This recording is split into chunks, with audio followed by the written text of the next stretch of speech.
With over 20 hours in Suicide Squad Kill the Justice League, I have to say, I think the critics are getting this one wrong. And I'm going to attempt to show this through examining what the user scores look like on Steam, Xbox, and PlayStation, along with what feels like a general disconnect and how a lot of the outlets have reviewed and scored this game. And just so we're clear, nobody can be wrong if they don't like this game. But assessing a game's quality to be at a failing grade or below, I believe that can be erroneous given how poorly other games have launched, especially with some of the really bad games that we have seen launch recently. Even if you don't enjoy a game or their design choices, giving it a failing grade should require more justification than I have seen. I've played plenty of games that just didn't hook me or felt like the gameplay wasn't polished or fun enough, but giving a game a 4 or a 5, even a 6 out of 10, is a pretty harsh score. And the users who are buying and playing this game clearly do not agree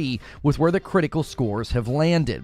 Now, I put all of the good information right here at the beginning of the video. It's sort of an opening monologue, and I do that because the video is quite a bit longer than that because it's a live stream where I discuss it with the live audience. So if you want to make sure you are here for those live discussions, hit subscribe and the bell button. That way you don't miss out on the content. Well, the opening weekend for Suicide Squad Kill the Justice League hasn't been one of celebration from the gaming press, but the user scores across all three platforms are looking quite strong. So what's the disconnect? Why is there such a big gap? Is the game as bad as the gaming press would have you believe? I'm going to attempt to argue that the critics are getting this one wrong in a couple of ways. And not wrong in that I think their opinions are wrong. I think a lot of the assessment of the game's quality has been flawed from the very beginning. You will notice something in virtually all of the reviews that are negative or critical, and I'm going to try to point out those themes. So first, I want to look at what happened. Where did the Metacritic score land? Where did the scores land on Steam, PlayStation, and Xbox? And why is there such a big gap? Second, I want to look at the reaction to all of this. Some sharp criticism has been aimed at IGN for their claims about Kevin Conroy's Batman being wasted on this game, and they made sure to retweet their own post multiple times over the weekend in a very callous and disrespectful way, prompting even some of those who worked with Kevin to call them out. IGN seemingly unable to carry themselves like a professional gaming news outlet and looking more and more like a tabloid every day. Lastly, I will tell you what I think. I put about 22 hours into the game and played a bunch over the weekend with my wife. What I have found in this game actually surprised me, as I thought I would enjoy a mindless co-op shooter, but what is here is actually better than I initially expected. So first, what happened? Well, the initial reviews of the game looked like they would land in a more mixed territory. I saw some 80s, but then I saw some 40s and 50s. Even the most generous score for this game would not be enough to turn the tide against abysmally low scores like a 40 or a 50. Personally, I think those scores should be reserved for disastrously bad games since it's so far below even a failing grade. But as time went on, it was clear the gaming media was not going to give this game great scores. Currently, the biggest collection of reviews is the PS5 scores on Metacritic, and it only has 28 critical scores. So there's still a chance that a lot of outlets haven't weighed in, yet, because it's a live service game, maybe they'll weigh in later and bring the score up a little bit. So they may be waiting to get into the end-game content loops before giving it a final score. Some of them, even in their in-progress reviews, have said this is not the disaster a lot of us thought it was going to be. Currently, the PS5 aggregate score from critics on Metacritic is 62. By way of comparison, Marvel's Avengers has 100 critical reviews for the PS4 on Metacritic instead of just 28.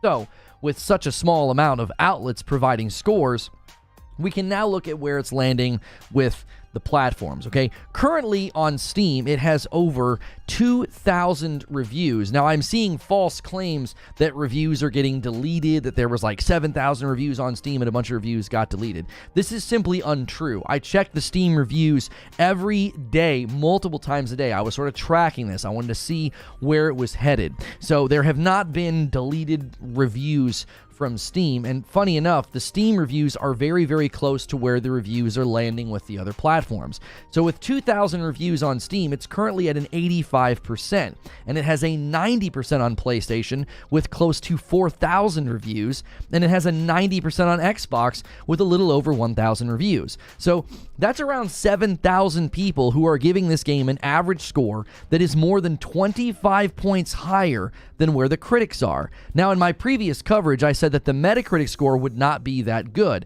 but I thought it might be able to hold a mid to maybe a high 70s. I honestly did not expect to see this game get scored in the same hemisphere as Redfall. Redfall was an incomplete, buggy piece of trash. IGN scored Kill the Justice League just 1 point above Redfall. That's the sort of below failing grade trend that we're seeing here. So I pointed out these gaps and what feels like a bit of an oddity on Twitter. Why would the users be giving this thing 85 to 90%, and then we've got it at like a 60-something on Metacritic? Now, I pointed this out. I don't want to see what everybody's reaction would be. Now, one of the reactions was very simple. People said, listen, it's fun. Like, that's why it's getting good scores. And I don't think this is necessarily lost on the critics or those who have been disappointed that, as a hardcore Rocksteady fan. A lot of the reviews remarked about how elements of the game were fun. Honestly, someone made this observation that a lot of the reviews would spend a large portion praising the game, saying, listen, it's fun, it looks great, it's got great graphics, the character models are good, the writing's good, it's funny, and then they would give it a failing grade. User preference and subjective opinion are always going to be baked into a review. This is obvious, but it feels a little off kilter in a lot of the reviews that I've read or listened to. And I don't want to call anyone out. I'm just keeping this very general and generic. I know there are reviews that got more specific and maybe even got a little bit more thoughtful, but it still feels like the grades, the actual scores themselves that we're seeing that are driving the score down on Metacritic are largely lower than the general tone of the reviews that we're hearing. It's totally fine for someone like SkillUp, for example, to say he doesn't recommend the game, but that doesn't mean he's giving it a 4 out of 10 or a horrible failing grade. He's usually pretty balanced in his coverage, and he's usually very balanced in his criticisms. So I do think there's a very big difference between like when a YouTuber just sort of says, I didn't like it, or I'm not going to keep playing it, or this isn't the game I was hoping for. That's not quite the same as giving it like a 4 or a 5 out of 10 on Metacritic. Because this feels very much rooted in the gamer part of the brain, right? Like, they're not able to deny aspects of the game are fun or that they're made well, but the complete package, well, it's live service, so it's getting hotly rejected by a lot of outlets. And listen, I get that. If they didn't tie this game together, or you feel like two very different games have been sort of smashed into each other, I get not wanting to play it, I get not enjoying it. But a failing grade? That just seems, again, reserved for games that have just terrible, awful launches. And this game just doesn't check any of those boxes. And this is related to another piece of feedback that I have seen. Metacritic gonna Metacritic. Now, the idea here being that negativity or being negative or hating on a game is part of a growing problem. Well, hate and negativity sells. And at one level, it's hard to argue with this. A bunch of content creators are seeing abnormally high viewership for their negative content about this game. And I'm not blaming them. That's not their fault. The audiences and the public, they tend to gravitate around that sort of thing. They'll gravitate around more negative videos. I always have a hard time sort of divorcing that from genuine feedback and opinion. It's very easy to lean into the negativity as well as the hive mind opinion and just sort of ride that wave and then move on to the next game, especially in a year like 2024 where everybody can kind of dunk on Kill the Justice League, get a ton of viewership, and then just forget about it because there's so much else coming out. Conversely, it's very easy to dismiss negative reviews as quote-unquote just hate. I think folks genuinely feel dislike for this game. I don't think that they're faking it, but I think the criticisms and the scores are landing in a slightly exaggerated and even generic state because of unmet expectations. Now, that's not every review. There are some ones out there that I think are doing their due diligence and breaking down the systems within the game, but I think expectations that were never set by the developers have largely led to a lot of the reviews and even some of the review scores being very exaggerated. They just made the mistake of making 3 great Batman games, and that passively set consumer expectation that they would stick to that. Now, I did see an observation that I do feel is fair and worth discussing. People said that, listen, a lot of the positive reviews on Steam are even admitting that the game is overpriced. Now, I actually researched this, and this is actually true. Even folks enjoying the game and recommending it on Steam are saying, listen, wait for a sale, it feels overpriced. What this feedback fails to realize, or what it's ignoring, is that roughly 20 months of planned playable content is coming for free to anybody who bought the game. I feel this keeps getting lost in the shuffle when the price discussion comes up. Yes, it's a full-price live service game, and yes, they're selling cosmetics, but a ton of playable content is on the way and will be totally free for everybody who purchased the game. Comparisons to Helldivers 2 are being made, because apparently those devs have indicated they have plans for all of their post-launch content to also be free. I don't think the scope of this game and Helldivers 2 can really be compared. Also, you're dealing with DC licensed property, right? You got a cast of high quality voice actors. You have, I think, a very different approach to game content and game delivery. You've got dev team size differences, dev cycles, game size, license sharing. The budgets have to be considered here, right? They couldn't put this at the price of like Helldivers 2. And the ongoing format is a huge pushback, I think, against the pricing criticisms. I don't think lowering the price would have changed the general reception to the game either. People seem sort of dead set on not liking this game.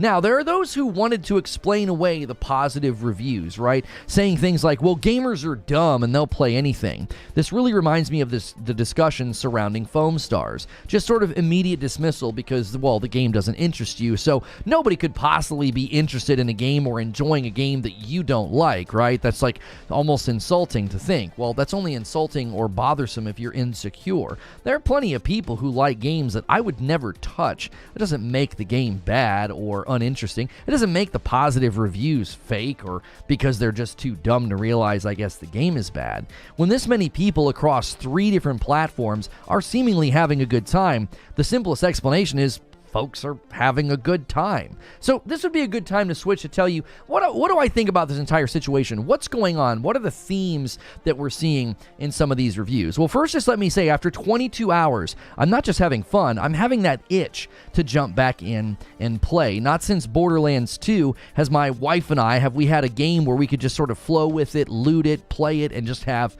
a great time. Like, the gameplay in this is just enjoyable. I think when you play this game in its lane, it's actually really fun. I also continue to find the story to be at the caliber of a Rocksteady story. And if you pay close attention to the story, instead of rage-watching clips on Twitter, the story gives you a mountain of clues about what really is going on. Okay? It's very creative. It's very comic book-esque, which sadly is overshadowed by the whole, well, this is disrespectful to the Justice League, and I can't believe they did that. You didn't play the game, and if you did, you didn't pay attention to the narrative, right? And a really quick word about Kevin Conroy, since IGN has been using his name in a callous and honestly gross way. Numerous folks who worked on the project took issue with IGN talking about Kevin Conroy's Batman being wasted. One person said the following, quote, Kevin was our teammate, and many of us worked with him directly for years. I would expect games journalists to know that and understand how callous it is to use his memory to stoke hatred. We do not need strangers to tell us what he would have thought. He told us himself. This has been with, sort of my problem with the constant invoking of his name and claiming it's ruined his legacy or his Batman. He crushes it in this game, and you can tell he really enjoyed sort of bringing out the villainous tone of Batman's genius level of attention to detail. You constantly hear him monitoring the city and planning, and it harkens back to all the self-narration of the Arkham games, but in a very different tone. So I just really want to stress something about the reviews that are out there. Virtually none of them that I've seen, especially the ones giving it scores like a 4 or a 5, they're not judging this as a live service game. They're judging it as a game they wish wasn't a live service game. So instead of critiquing the loot system or the gameplay loop or the skill trees or the potential builds, the end game, the elasticity or the longevity of the game's format, we just get told, well, the content's repetitive. You just shoot purple guys on rooftops. there's so much diversity within the actual fights and mechanics and enemies and actual activities that whenever somebody says something like that, I feel like maybe they played the first 3 hours, put it on easy mode, and just flew through the story so they would know what happened. And yeah, when you do that, it's going to feel repetitive. You're not actually engaging with the variety in the game. There's things you can do for the Riddler. There's things you can find around the city. And there's modifiers that make every activity very, very different. And those modifiers highlight different aspects of your build. I've had people say they don't like the modifiers because it restricts what they can use. Well, if you have a very robust and thoughtful build, those aspects of what you're doing are actually going to help you when those modifiers show up. Because again, it's a live service game, it's a looter, it's got builds, it's got skill trees. If you're not leaning into those systems, it's not surprising that you think the game is just sort of repetitive. Now, there may be folks out there who have taken the time to break down the live service aspects or the gameplay loop aspects, but the vast majority of the really low-scored reviews out there, they don't really even touch the subject. It's just sort of, well, it's repetitive and the story's bad. Always sort of against what they feel Rocksteady should have done. Some have pointed to the Steam chart saying, well, it's lower than the peak of the Avengers. Avengers currently has a 66% on Steam and a 60% on Xbox. The PlayStation Store is not viewable because you can't get the game anymore, so I can't go to the game in the PlayStation Store. So it probably would have landed in the same spot though, 66% on Steam and a 60% on Xbox. So consider how terrible that score is. I think the score and the word of mouth with this game might actually end up helping it, because when they drop their first season and their new character, I mean, just this morning on a Monday morning, it's in the top 30 on Xbox's most played games. And if you look at the top 15 spots, as I've always said, anything close to that's doing rather well. The top 15 spots are reserved for games like Fortnite and Call of Duty. And it's a Monday morning, so it's pulling very well as far as I can tell with the console audience. I've seen screenshots of people saying, look, it's ranked as one of the more popular games in my region when they turn on their console. And here's the thing, I said this before the game launched. Live service games need to move away from the player funnel model, and it seems that Kill the Justice League has done that. They're more focused on the content-driven model. So total players on Steam is obviously a concern because, well, you need folks in the game, you need people buying stuff, so that way it can continue to get support and continue to get content, and you also don't want Rocksteady to be in, a bad financial spot if this game completely fails commercially. But games like this can survive with a loyal base of players, especially if it's doing better on console. And since it's scoring 5% stronger on console, that holds with one of my predictions that the game would do better on console than Steam. It's honestly doing better on Steam than I expected, and that could honestly help it. Games have had worse starts and have slowly built and gained momentum over time. A game like Kill the Justice League was never going to shoot out of a cannon after the big departure from what they're known for, as well as all the negative press. So a smaller start with solid scores is honestly the best case scenario given all the negativity that they've been facing. Had a bunch more people bought this game and got mad and gave it bad scores, well, that would probably not help it in the long run. Right? Like, in my mind, if you hope to get people to come back to the game or jump in later, it'd be a lot harder to do if you had a low score. But right now, if your best friend or your buddy tells you, man, this game's fun, there's a cool character coming out, and you go to the store page and you see an 85% or a 90%, well, that's going to be pretty convincing. And I think that's the big takeaway here. The critics don't have the final say, the players do. And the question of commercial success and ongoing player funnel, well, that's obviously the bigger question mark. The themes in the reviews tend to center around that it's repetitive or that they don't like the story. I can't see any other live service game being reviewed in this way, as that's never really happened. It seems, again, there's a bit of a bias here that they didn't want Rocksteady to make this game, so they're not really giving it a fair shake within its live service lane. Rocksteady certainly took a risk with this title, and I hope it pays off for them in the long run, and who knows, maybe folks come back around in a few months and end up changing their tune when the story rebalances and fleshes itself out a bit more, as well as when they add new content and new characters to the game. But that's just what I think. What do you think?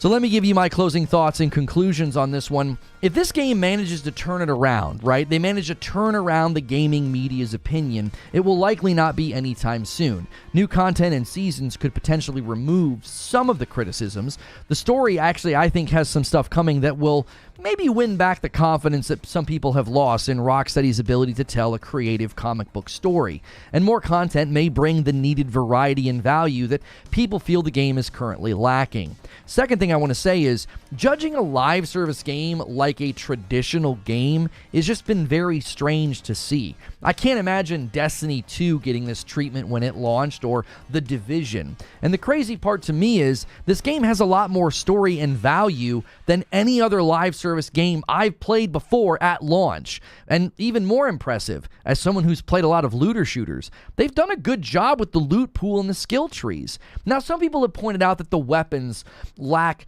fun or craziness like Borderlands, or a lot of the weapons are basically the same.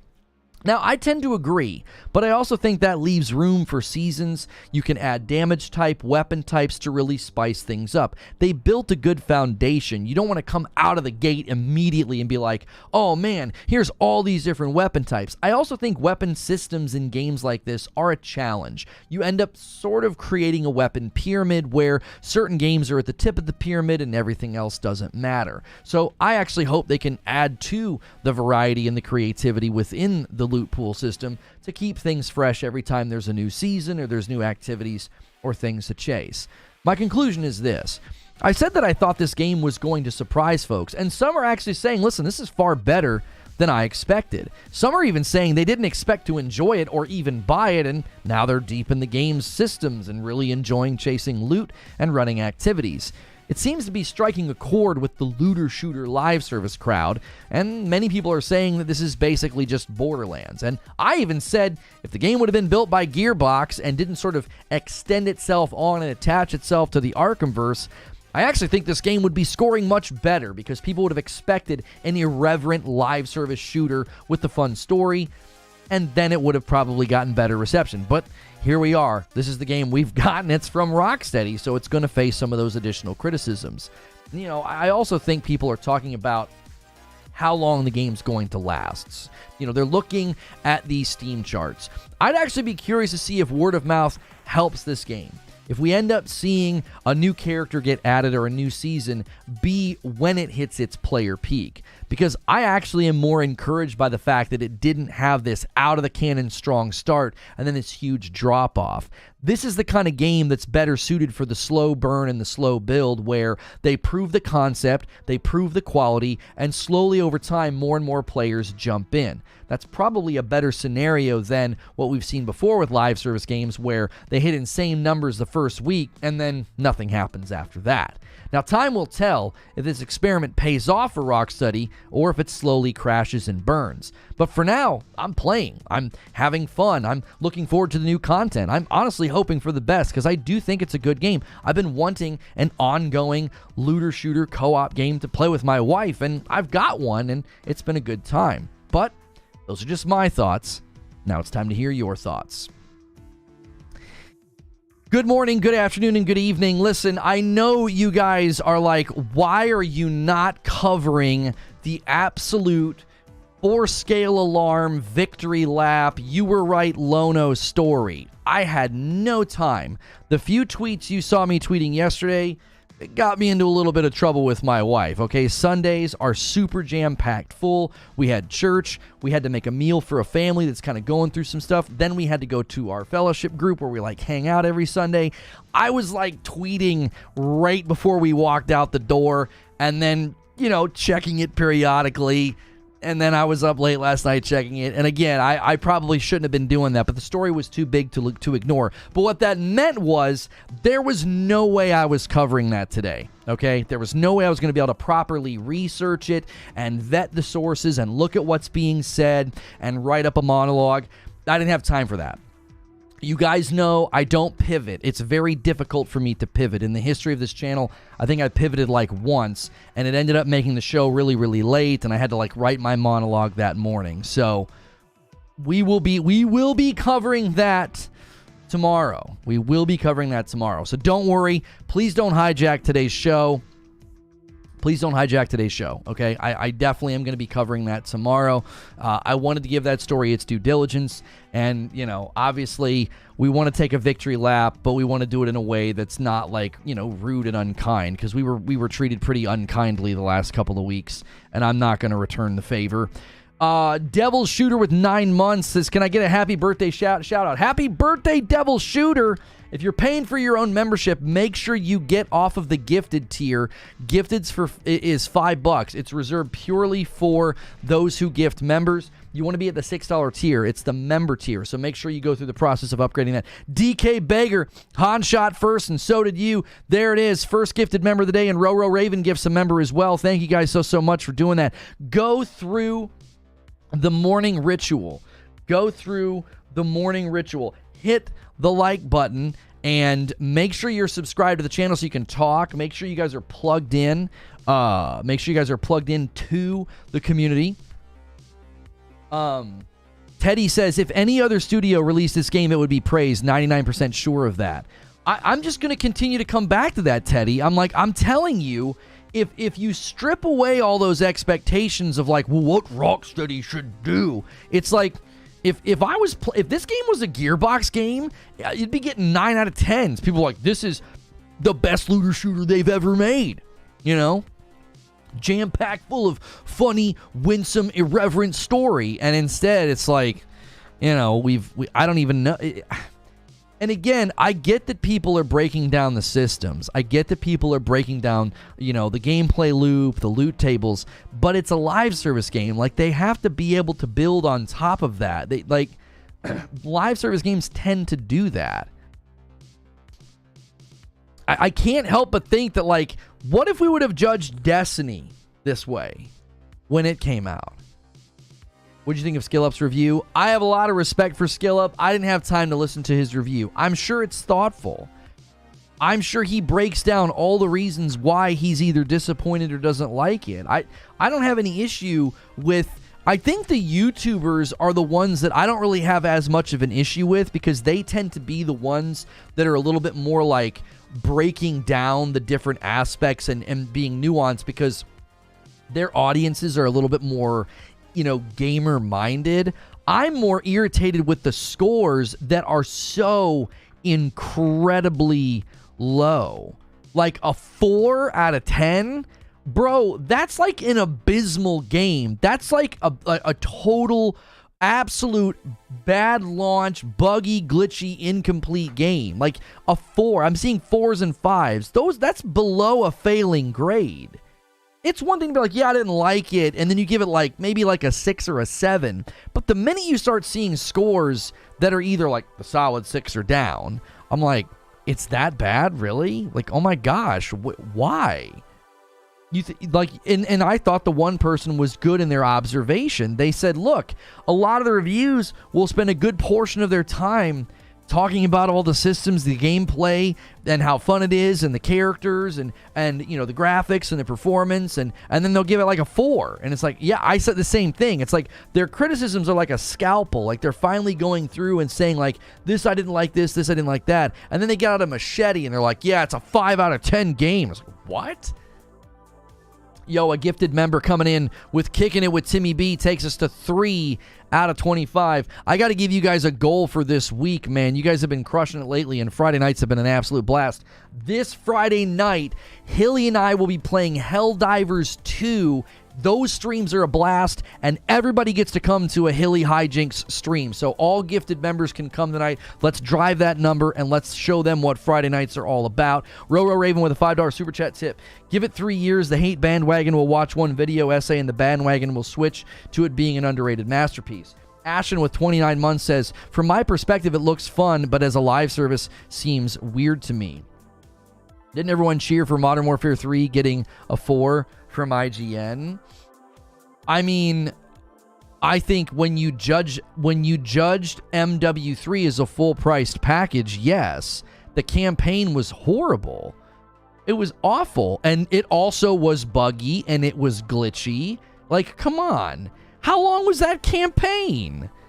That game was terrible. Now, we could have a debate about whether or not it deserved like a 4 or whatever, but the fact that this game is far more complete than MW3, longer story, better cutscenes, tons more to do, and in its lane, again, I've always said this, Paul, judge the game in its lane. If you judge MW3 in its lane, it's a terrible game. It's terrible. It's a continuation of a franchise that always had like highly curated missions and really great cinematics, whatever the case may be. And when you judge it in its lane, it's really, really bad.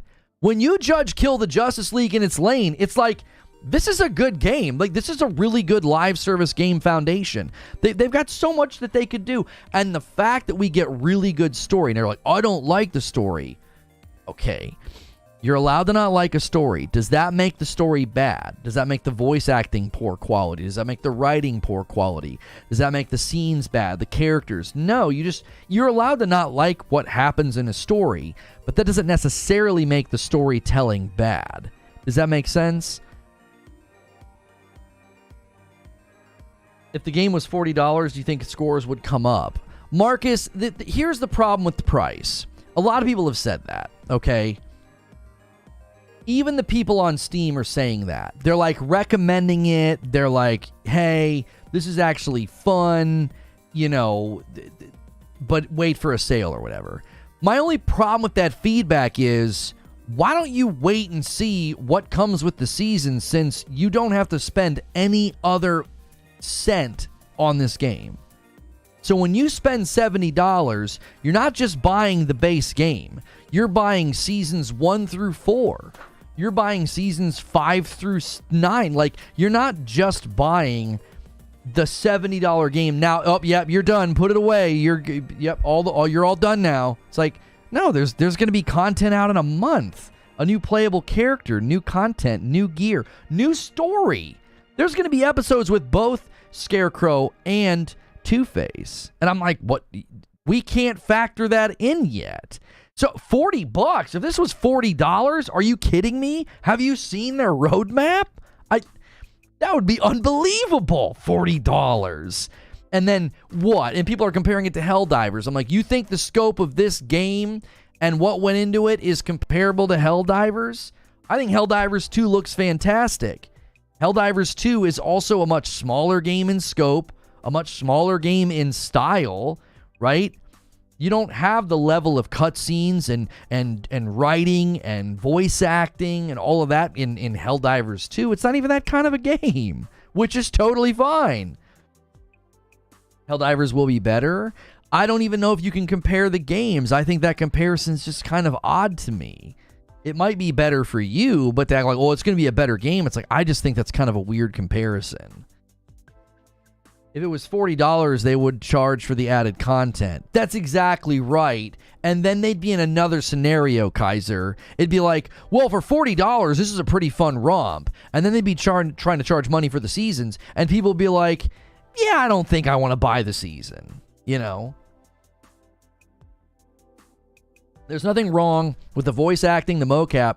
However, there's issue with the writing. DC fans have seen an Evil Justice League before. If you didn't do enough to make that interesting.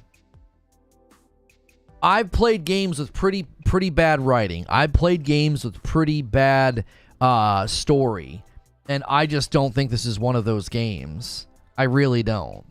I played games with really awful writing. Forspoken's writing was really bad. Good morning, Feed. I see you in the chat. Forspoken's writing was really bad. I'm still committed to that. People are like, this game was, a masterpiece and was, criminally underrated. No, there was a lot about Forspoken that was bad. Okay, with the writing and the voice acting, and because like scenes like this and stuff, it's just like, again, I think in the next-gen landscape of storytelling with voice acting, character design, movement, all of that, this is fantastic work. It's great. You cannot like what they did. The method of storytelling, I think, is very good. I'm not saying you have to like what they did. I also think people need to spend a little bit less time raging out, watching clips on Twitter, and play through the game themselves and, listen to the story. listen to the hints and the clues as to what's going on. The story was right up there with an animated movie, says Kaiser. I would agree with that. I thought it was funny. I've still to this time, I'm not done with the story yet. My wife and I have put in, I don't know how much time she's put in. I put in close to 22 hours and I haven't finished the story yet. Just running around the map, just doing stuff, unlocking stuff, working on, I have a couple of guns I like that I like what they do to my build, and people are like, well, you know, a lot of the guns are very similar. I won't deny that at all, but I also don't think that necessarily matters right out of the gate. I don't think that matters right out of the gate. I think you can make your seasons and your content drops more exciting if... Just wait a minute, I didn't say that. Well, there's two Kaiser Sozes. There's you, Kaiser Soze, with the Batman Joker avatar, and then there's Kaiser Soze where he has like a picture of himself. Yeah, there's two of you. It's sadly not exactly, you know, the most original username. When are we going to realize that a lot of the times reviewers don't write for us, says Eugene. They think they're critiquing high art and they write for each other. Marcus says, Lono, sometimes too much feedback isn't a good thing. Having too much info to tell you yes or no on purchasing. Well, I saw another theory about why the scores are good. And I actually think this is a really good theory. I do. I have no problem trotting this theory out and even admitting that this is probably the fact of the matter. The negative PR and that first trailer drove a lot of people away.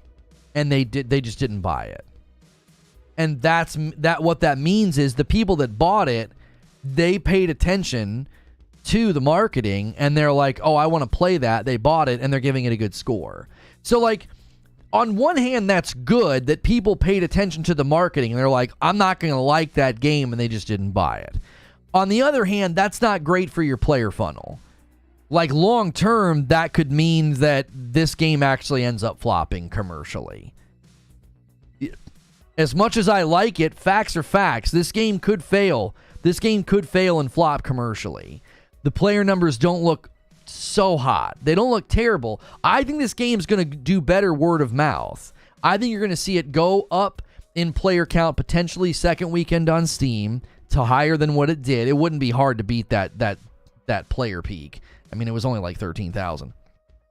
But I also think you have to consider that the way they set this game up and the way that the word of mouth is spreading, I actually think more people will play it over time. Like, they'll slowly come in to be like, well, my friends told me it was really, really fun.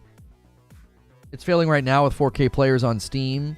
You think Monday morning is a good time to check the numbers? Like, that's not indicative of anything. Like, of course it's going to be low on a Monday morning. Every game drops to a lower player count on Monday morning.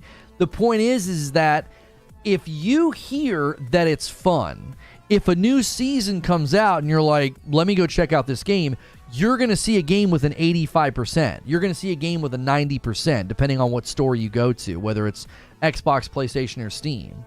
That's going to work in the game's favor. If this game right now had the same score that the critics are giving it, if it had like a 60-something%, it wouldn't stand a chance. It wouldn't stand a chance. People would be like, dude, I was told that game is pretty good, but I went and checked it. It has a terrible score. Is there any chance the skill you developed in order to enjoy Starfield was accidentally activated while playing Suicide Squad? Shut up, Russell.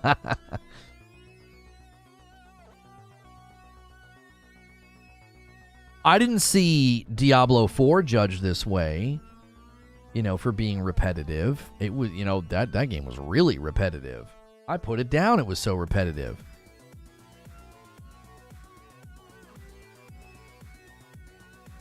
There are way too many games out there, and then people hear it's bad or see the scores and they click next. Gamers have extremely short attention spans, and old school gamers don't have time to play. If there's one thing that I do think is going to work against any game that comes out this year that's like let's just say, let's say Helldivers gets in the low 80s, all right? Both user scores, Metacritic, everywhere you look, Steam, you're like, oh, I'm not saying this is where it's going to land, by the way, because I think Helldivers 2 looks really promising. But let's just say Helldivers lands in like the low 80s. This year is so jam-packed, that could be a death sentence for a game now. Like, there's so many games coming out, it's like, sorry, bro, you know, you were good, you weren't great. And that's all it takes for a game like Helldivers or Kill the Justice League to just fall off the face of the earth. Like, it's a tough year, dude. It's a really tough year. This is like moving to Nashville to become a musician, right? This is like moving to Hollywood to become a celebrity.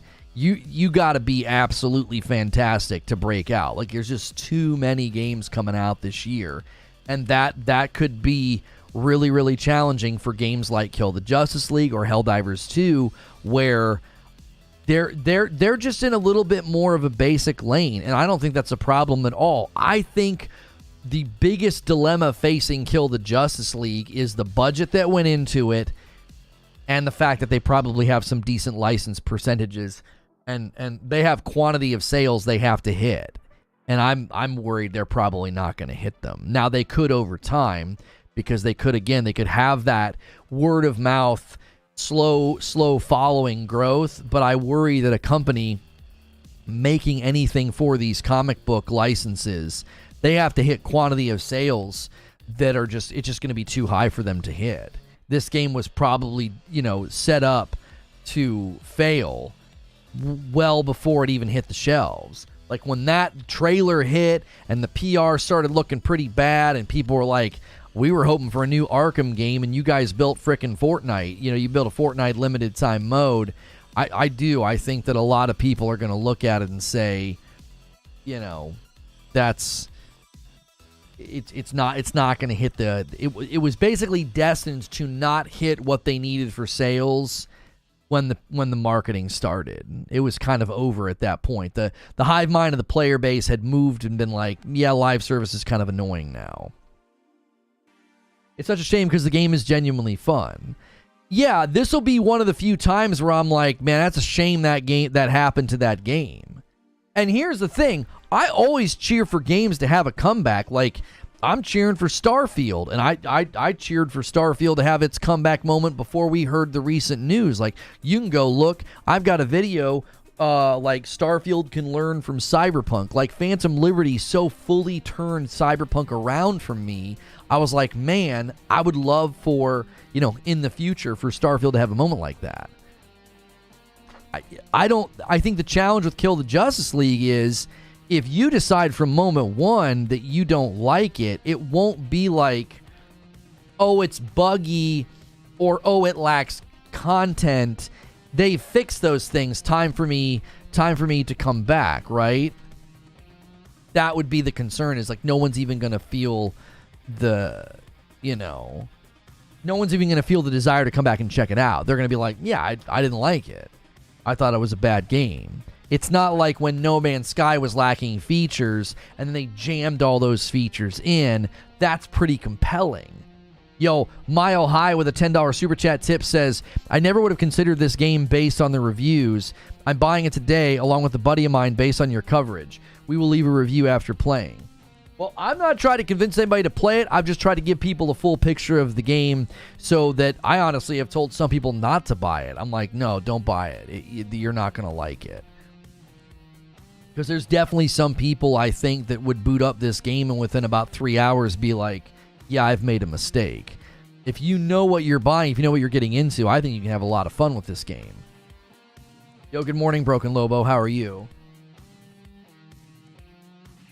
Guys, make sure you're smashing the like button. Almost 200 likes already. Right around 600 viewers. If you want to become a member, remember to click that $6 membership tier. And then the $5 tier is reserved for gifteds. If you can't afford a membership, hang out as much as you can. The more you hit like, listen, and talk in chat, the more likely you're going to get a membership. And this Friday night, We'll be playing Helldivers 2 with my good man Hilly. That'll be open to all members, as well as our Discord's open to all members. So even if you get a gifted, you still get access to all that extra content and all those extra features.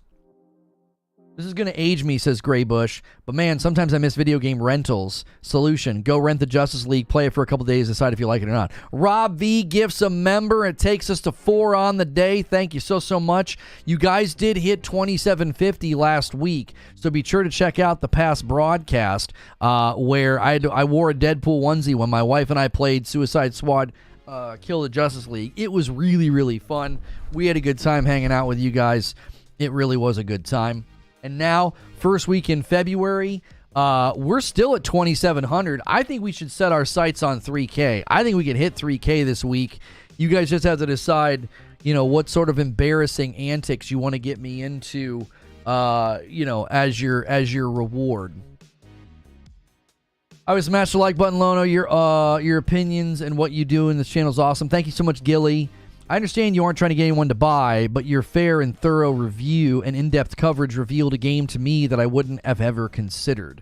Thank you, Joker Quinn, for gifting a member, putting us at 5 out of 25. We'll see if we can't tempt some of the big boys to go crazy. That's a 20 bomb right there to hit the first goal of the day. And every 25, I've been gifting 5 right away to help with the momentum and hit those goals with you guys instead of waiting till the end.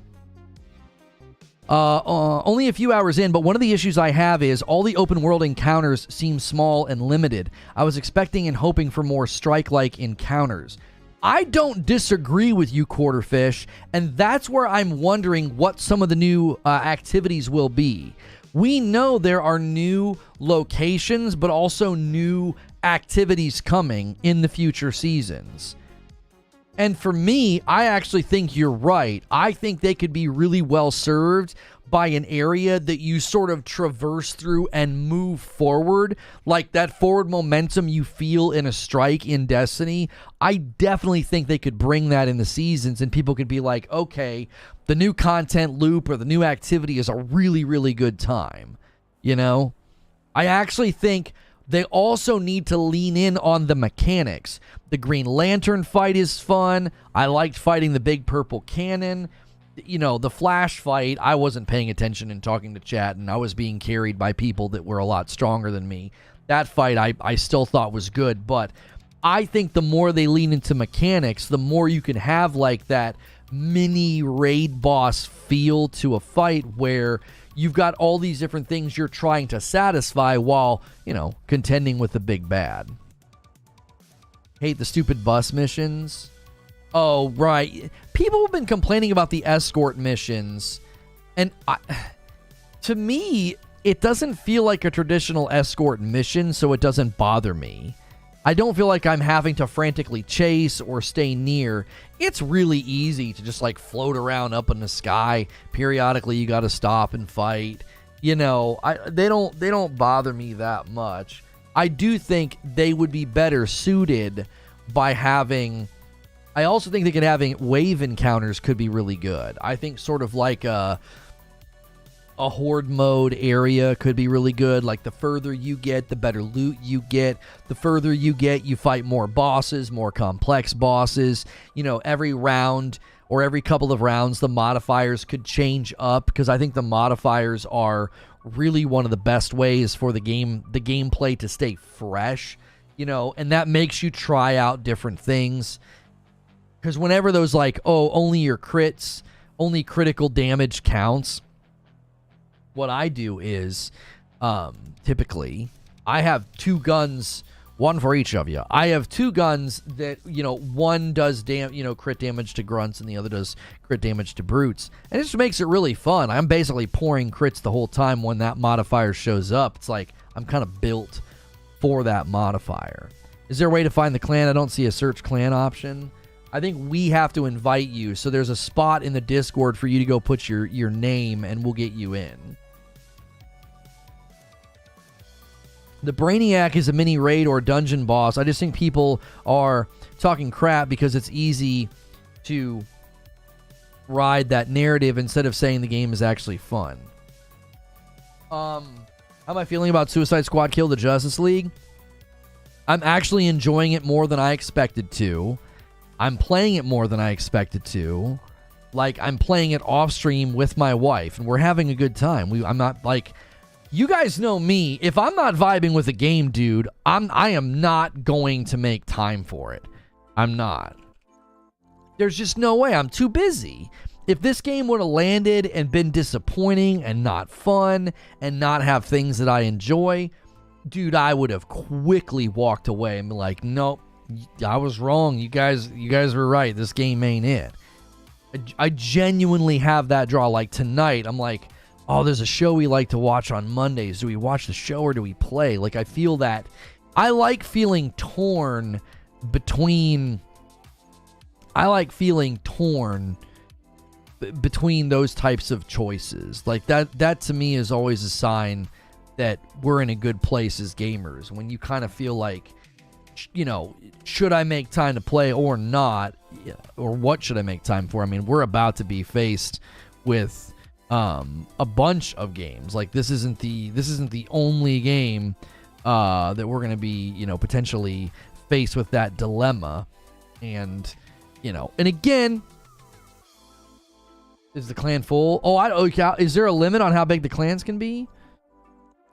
You think someone will tell him, come on, bro, be honest? I mean, somebody left me a comment just a moment ago and said, like, you're in denial about Suicide Squad. And I'm like, I don't have the ability to fake or feign like or dislike from something. I don't have the mental energy or care to do that.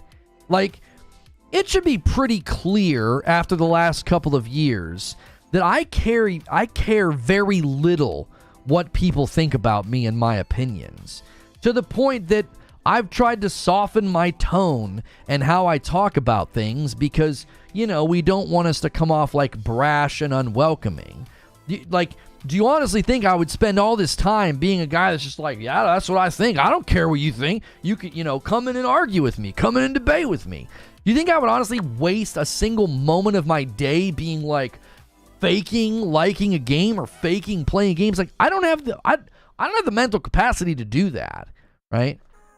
Like some who boot up games and let the clock time run up so they can claim they put a lot of time into it, and then when you check their achievements, they actually never beat it or played it. I don't have the time to do that.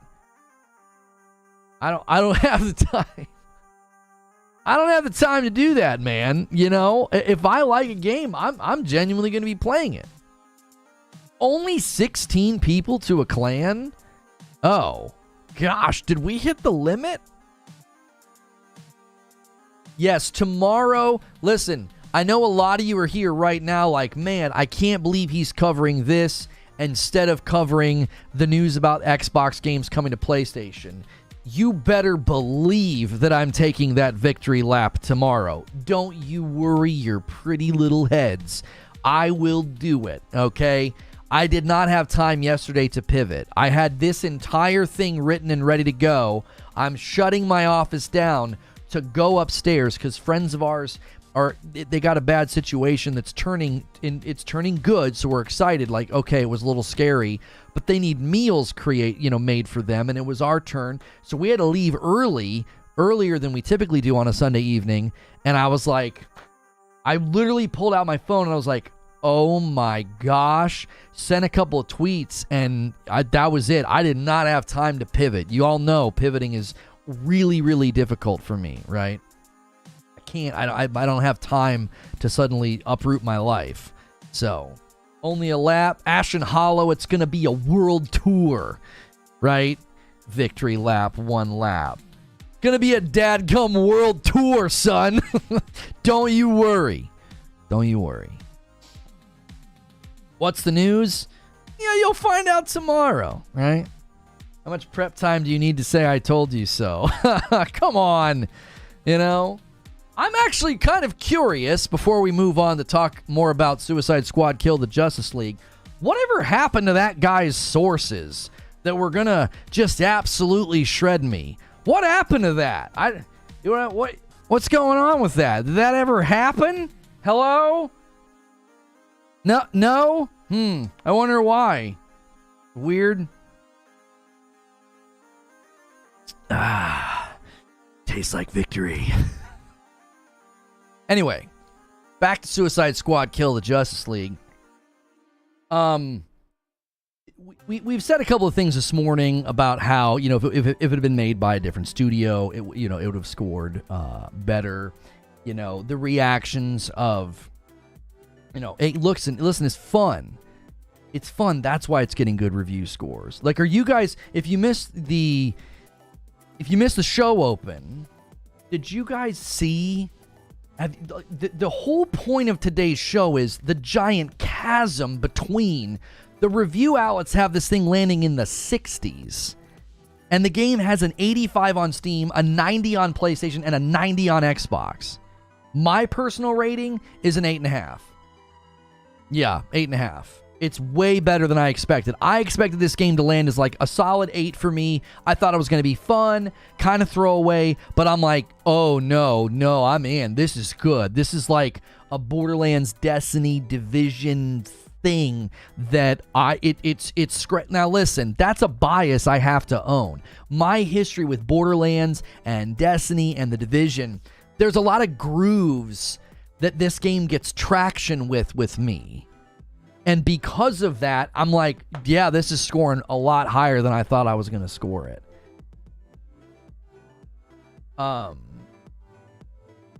Eugene says, you know how much energy it takes to be dishonest and keep that up? Just painful amounts of energy. Ain't got time to lie about liking a game.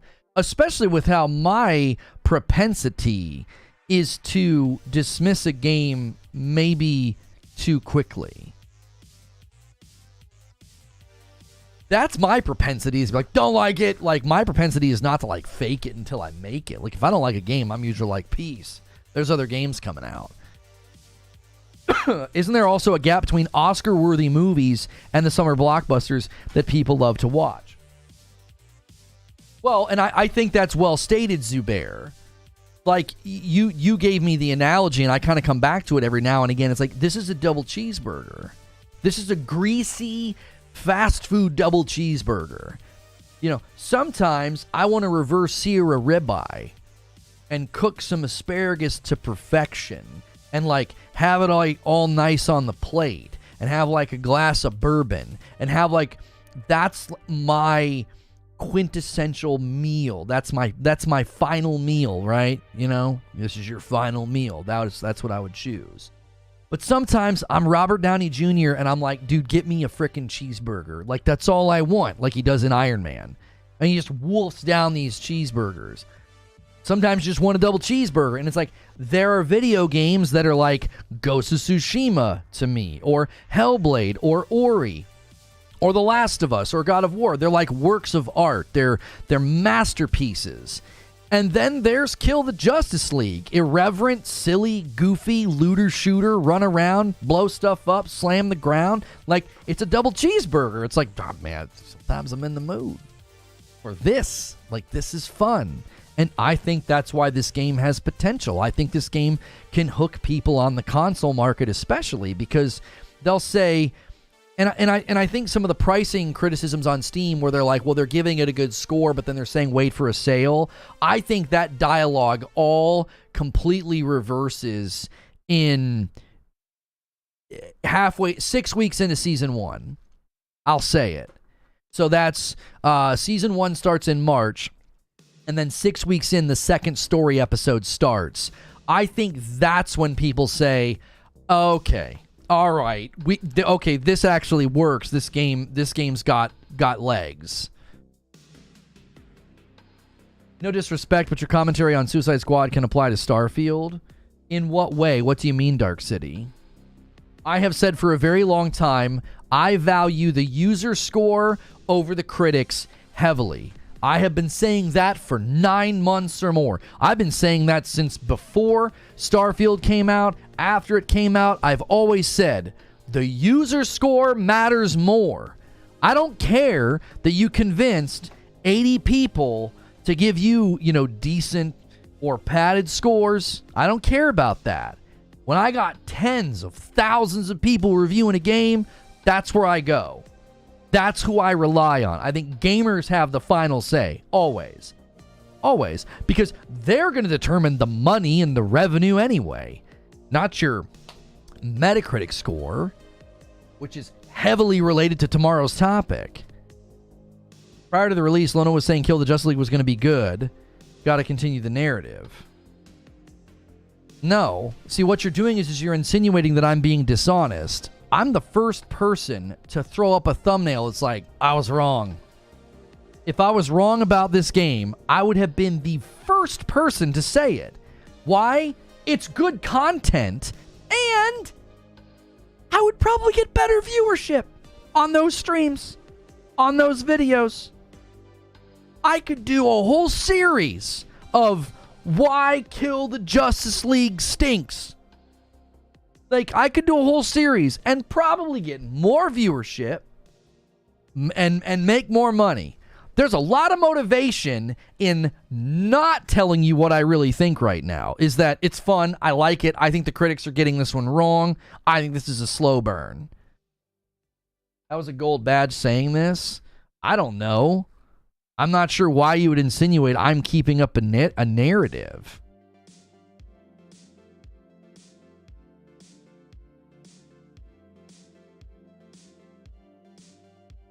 Authenticity. This guy isn't authentic. Look at Grand Blue Fantasy Relink review numbers. If it weren't for that in Power World, more people would have bought Suicide Squad. It'd be a different story. You're saying I'm not authentic? Why are you saying that? How am I not being authentic? I know for sure that wasn't what he said because our opinion was aligned on this. He said it might surprise people. It might be better than people think. Sneaky Wolf says, I'm getting told I'm lying. What did you say, Sneaky Wolf? You wanted me to look earlier. Lono, go read my last comment. People are telling me I'm lying. Suicide Squad launched with a few bugs. Full working cross-play and cross-progression. Great graphics and story. Really fun gameplay and a promising roadmap. This game needs more flowers. Yeah, where's the lie? Where's the lie? And then Lono changed his mind when he realized the game sucked. Which game are you talking about, Rich Rod? To be fair, Bethesda had Lono on the Starfield gameplay until release. Yeah, that's true. I watched... Listen. I watched that Starfield Direct and I thought, oh, they got something here, dude. And let me tell you something. They still do. Excuse me, I didn't mean to burp on the mic on the Zoom. This didn't go as planned. Abort. They still do. They still do. Anyway. I completely disrupted my train of thought. The point is I actually would never, ever... I would never hold to, oh, it's good, if I didn't actually think that. Now, let me ask you a question. What do you think is more interesting? Somebody who's willing to just be like, this is what I think, even if it's not going with the hive mind right now, if it's not going with the click rate, if it's not going with what everybody else is saying, isn't that more interesting to be like, well, I mean, this guy's a little crazy because everybody's saying that the game is a 5 or a 6, and he's giving it an 8.5. You know, I feel like that's more interesting to at least be like, well, at least he's being genuine. At least he's being honest about what he thinks. Lone Wolf says, I called out IGN. You aren't the arbiter of truth. You aren't right. The consumer's opinions on this game differ greatly from yours by a wide margin. I'd argue that means you're wrong. Across all platforms, the users have spoken. Get off your high horse. I'm accidentally retweeting that. Oops. Anyway, hang on. Why am I getting DMs here? Yeah, I can't with Twitter right now. Oh golly, get out. It's crazy. It's mayhem out there, boys. It's mayhem on Twitter. You folks, it's where people are lying or weird. Just because you don't like it doesn't mean that other people enjoying it are not real. Yeah, like, let me ask you something. If I was sitting here saying that the game was good, and it had a 60% on Steam, and a 60% on Xbox, and a 60% on PlayStation, I think you'd have an easier time being like, I don't know, Lono, you're on some kind of a wavelength that a lot of people don't seem to be on. Are you feeling okay? Do you have a fever, Lono? Or what's the matter with you? But when I have roughly 7,000 people have scored this game across 3 platforms, giving it an average score between 85 and 90%, well, is it that hard to believe I'm one of those people that I'm enjoying the game? Is it that hard to believe? It's like, that's a lot of people that are having a good time. You know, there's a lot of people that have been... I'll tell you what's going on. Do you want to know what's going on? I'm just going to say it. I think Destiny and Borderlands have helped this game. I mean it. Destiny is in a lull, down bad. Folks are like, dude, I want something to frickin' play. And then Borderlands, we haven't had a Borderlands game in a while. Though both those audiences, they'll play games like this. And I'm telling you right now, there's a lot of people from those 2 game funnels that are like, this game's kind of fun, bro. You were right about Starfield, and the internet tried to crucify you for it. Funny thing about that, isn't it?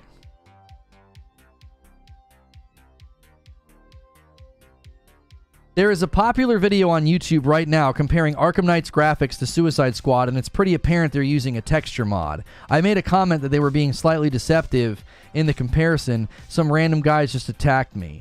I told you guys that footage didn't seem legitimate, and I got shredded for it. And I'm like, dude, I played Arkham Knight. I loved Arkham Knight. Arkham Knight don't look like that, bro. I did side-by-side comparisons of Harley Quinn. We went to Google, we looked for screenshots, and I'm like, yo, Harley Quinn looks way better in Kill the Justice League. Way more detail, skin texture, clothing, the lighting, all of it. All of it. And then I saw that clip, and I'm like, oh, that's so freaking fake. If I've ever seen fake before, that game didn't have that level of lighting detail on the characters and stuff. The world looks incredible. Arkham Knight deserves its flowers to this day. To this day, it looks good. But those side-by-side comparisons are 100% not equal. They're not equal at all. You could take any old game and boost it up with mods, texture passes, and lighting updates and be like, look at this game. This game's 8 years old and looks better than this game. And it's like, well, of course it does. You souped it up. That's not a comparison. You could do that with anything. The comparison's nonsense to begin with. Now they're manipulating it to drive numbers down. I play it every year. I also have that exact mod installed on my PC, so I know for sure. I told you, I was like, my gut instinct was this is not a fair comparison. It's like, I played that game up one side, down the other. I 200%ed it. My Arkham Knight never looked like that. I was like, that's got to be like a souped up PC or something. And did they compare it to the game on a souped-up PC with all the graphics turned all the way up on Kill the Justice League? I didn't watch the video. I'm genuinely asking. Or did they compare it to, like, console? Because you can make this game sing on a high-end PC. It'll look real good. They did an excellent job with the graphics and the lighting and the characters. Like, it looks really, really nice. I don't think it looks bad on console, but we all know you can always soup a game up to be significant. No one can say it looks bad. Not. I don't think, honestly, no. I don't think you can be honest and say it looks bad. Digital Foundry has praised this game. John Lindemann's like, these are some of the best-looking characters I've seen. Like, what are we talking about? They didn't specify in the video. Oh, I'm so shocked. Because people that actually do comparisons do the due diligence to inform the viewer exactly what you're comparing. They do full transparency, right? They don't juice up the game and throw on a mod and just whoops-a-daisy fail to tell you.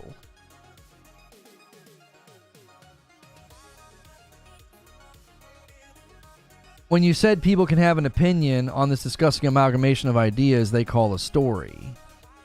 Right. Listen, you're allowed to not like it, Tom Swarter. You're allowed to not like the game, but to act as if it's a hard and firm conclusion that it's bad, it's trash, it's garbage. It's like, what? Like, you're allowed to think that. You're 100% allowed to think that. But that doesn't mean that that's what it is. Lona just likes the game, y'all. I think it's not worth 70, but glad he likes it. Jeremy B., let me ask you a question about that. In the realm of it not being worth $70, do you think it reaches a point where it is worth the $70? Let's say by the time we get to the third season, there's 7 playable characters. At that point in time, there'll be 6 episodes of story added, new content, new gear, new activities, all sorts of new stuff. At that point, do you think it's suddenly worth 70? I feel like this game is going to... One of my concerns that I talked about whenever I walked through the game and the details about the game is, I was worried about game bloat. If I come to this game 2 or 3 seasons in, I'm like, oh my gosh, there's like too much to do. It'll almost overwhelm the player. Too many characters to choose from. Too many. Still no. You still don't think it would be worth it. Why would it, at that point in time, in your estimation as a consumer, why would you think, nope, still not worth it? What's your reasoning for that? Pay now, get later? I mean, it's a live service game, is it not? Why would that be a problem? It's completely free. Like, I don't have a problem with that. I feel like I got a decent game at launch as far as size goes. I feel like it's a good game as far as the entire package. With respect to size, I think it's decently sized for a live service game. You need people in before Season 1 at 40, buying the Battle Pass hero for 10. There's a real possibility the game shuts down before getting all the free content, so $70 is a risky bet right now. No, I don't think so. I think they're committed. I think they're committed for at least the content that's been planned. I don't think they pull the plug. At the very least, since they baked in the roadmap into the post-credit scene, we get at least a year of content. I don't think they'd be able to do that. I think that would be disastrous. To like literally have a post-credit scene that shows 4 seasons of content coming, and after like 1 season be like, nope, we're pulling the plug. Like, I think bare minimum you at least get 1 year of content. If it's completely a commercial disaster, then sure. Yeah, like Anthem, they could just like bloop, pull the plug on it. I really pray that doesn't happen. I really like Rocksteady, and I think this game, I think it's so much better than it's getting credit for. Rocksteady might be committed, but I don't trust WB one bit. I can appreciate not trusting a big company. I think that there's good reason for that. I can't push back on that at all. A gifted member from Joker Quinn coming in. Anthem's 10 years of free content was great. Well, this company's not promising 10-year of free content, Paul, and they've given a lot more specificity to what we're going to get. Anthem's roadmap was super generic and almost immediately edited. They were like, well, hang on a minute, and they kicked a bunch of stuff down the road. Also, Paul, to be fair, it's such a false equivalency because Anthem out of the gate was buggy, glitchy. They spent how many weeks just getting rid of the bugs and glitches? Then beyond that, they spent weeks trying to police the player base, doing all this bad stuff. Then it was well, yeah, there's no end game. This game's a far more complete package at launch. They're not trying to piece the game back together again right now like Anthem was. Anthem had far more bigger fish to fry in its early days that caused the entire roadmap to basically get jettisoned down the road. Oiled Up Wesker picking a membership. It's called Gifted for a reason. That's reserved for gifted members, man. Thank you and welcome. As if you pick that tier, that's basically like the sample tier. You can get into our Discord. You can come to this Friday night's going to be a Hilly Hijinks night. That's open to everybody. So you get to come to that. You can kind of sample. If you really like all that content, consider bumping up by $1 more to the member tier. So you've chosen $5. That's a great way to sample what we do here. Personally, I think the game should be called mid. It does have annoying factors. You probably only play this game for the story. Combat isn't huge enough. It's canon to Arkhamverse, which is sad. Here's the thing, Lushy. I actually think people are going to change their mind about that. I think Rocksteady is doing the Arkhamverse a lot of justice, and nobody sees it yet. I think people rage watched a bunch of clips on Twitter, and they're like, oh, Kevin Conroy, his Batman has been ruined. And it's like, first and foremost, he was excited to do this. Secondly, the people that are doing that to you and putting those clips on Twitter, man, they didn't pay attention. I saw a really great theory. The Flash gets his finger cut off when he's good Flash, but his finger's back later. I'm just going to drop that breadcrumb in your lap. That's what I'll just do that. How about that? When the Flash is the good version of the Flash, before Batman gets him, Boomerang chops his finger off. And he's got his finger back later. That's just one. Let's just put a little breadcrumb out there to be like, I don't think you know what's going on. I don't think you or the people who ran through this game as fast as they could to review it, I don't think they paid attention. I don't think they listened to what anybody said. There's a lot. There is a lot he can heal. He doesn't regrow tissue. That's never been the Flash's abilities. He can time travel. Okay. All right. That's one breadcrumb. There's a lot more breadcrumbs. That's terrible writing if true. I don't agree with you. I don't even think you understand what I'm hinting at. Like, I think people need to understand. They gotta understand that really good storytelling will make you feel like all is lost. There's no hope. And then you look to the east at the third day, right? Like you look to the east and you're like, oh, here it comes. Oh, okay, I got it. We messed up. We judged this game too early. People need to understand.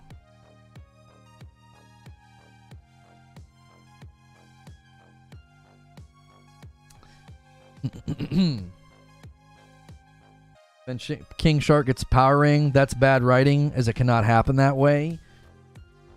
I had people in my chat saying if you have a strong enough will that you can. Like, I had people saying that, right? Can anyone wear the Green Lantern ring? It takes a tremendous amount of willpower to be able to properly wield a Green Lantern power ring.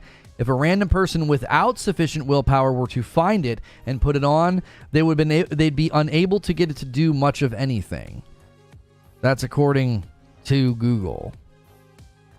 Can anyone wield a Green Lantern ring? Yes, but the wielder needs to have a high level of willpower. It seems like one person in the group would be potentially able to do that given raw strength and godlike status. Right? It's not like Harley put it on and was like, oh, it's cute, and like blew up a building.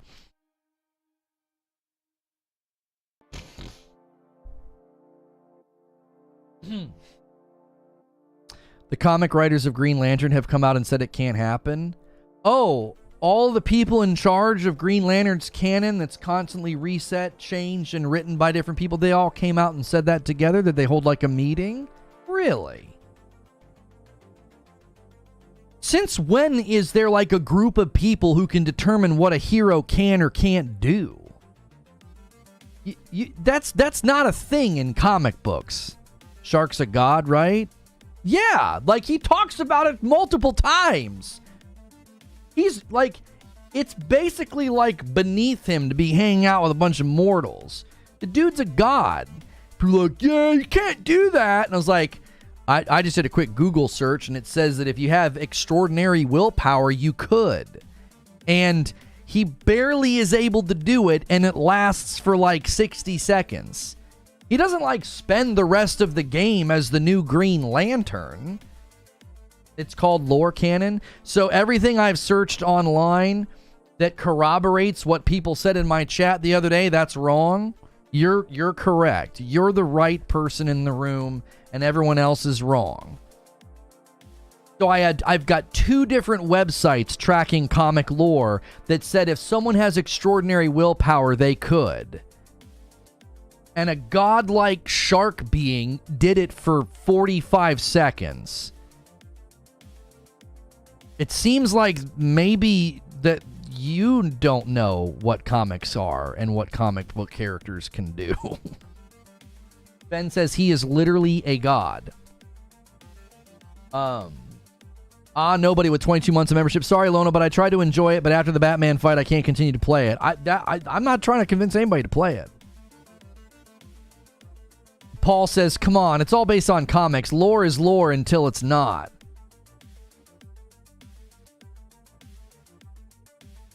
This is going to be fascinating. Thanks for analyzing this game progression of coverage. I appreciate that. Alec Trevelyan. He's literally a god. Nanawe, if you want to pronounce it. You're talking to a literal bot, says Eugene. Yeah, I guess that's my question is, why did I just search it on Google and found 2 different comic book lore sites that said the literal thing someone said in my chat the other day? They said if someone has extraordinary willpower, they'd be able to do it. And an actual god does it for like 45 seconds. That tracks. It's like, yeah, he managed to do it for a teeny bit. And then that was the end of that. I don't see like there's some big misstep here. Ganks with 34 months in a VIP. He's, hey, also, this is Rocksteady's universe, so they can do whatever the frick they want. Just think people should keep that in mind. Also, 2 months away from 3 years and a $10 tip from Oiled Up Wesker. Hey, Lono, I used to interact in your chat some years ago. You might remember me. I used to be Volus Vanguard. I just recently moved and got a new job. Glad to see your videos showing up again. Well, glad to have you back, and thank you for the $10 tip. If you guys want to support the stream, one of the best ways to do that is with your own membership. Pick the $6 tier, the member tier, and you get into all of the stuff that we do. This Friday night's a stream with Hilly. Every 25 new members, and I gift 5 back. You don't have to sit around and wait for people to gift. You can make room in the gifted pool by picking up your own membership, and then we have a big goal this week of hitting 3,000 members.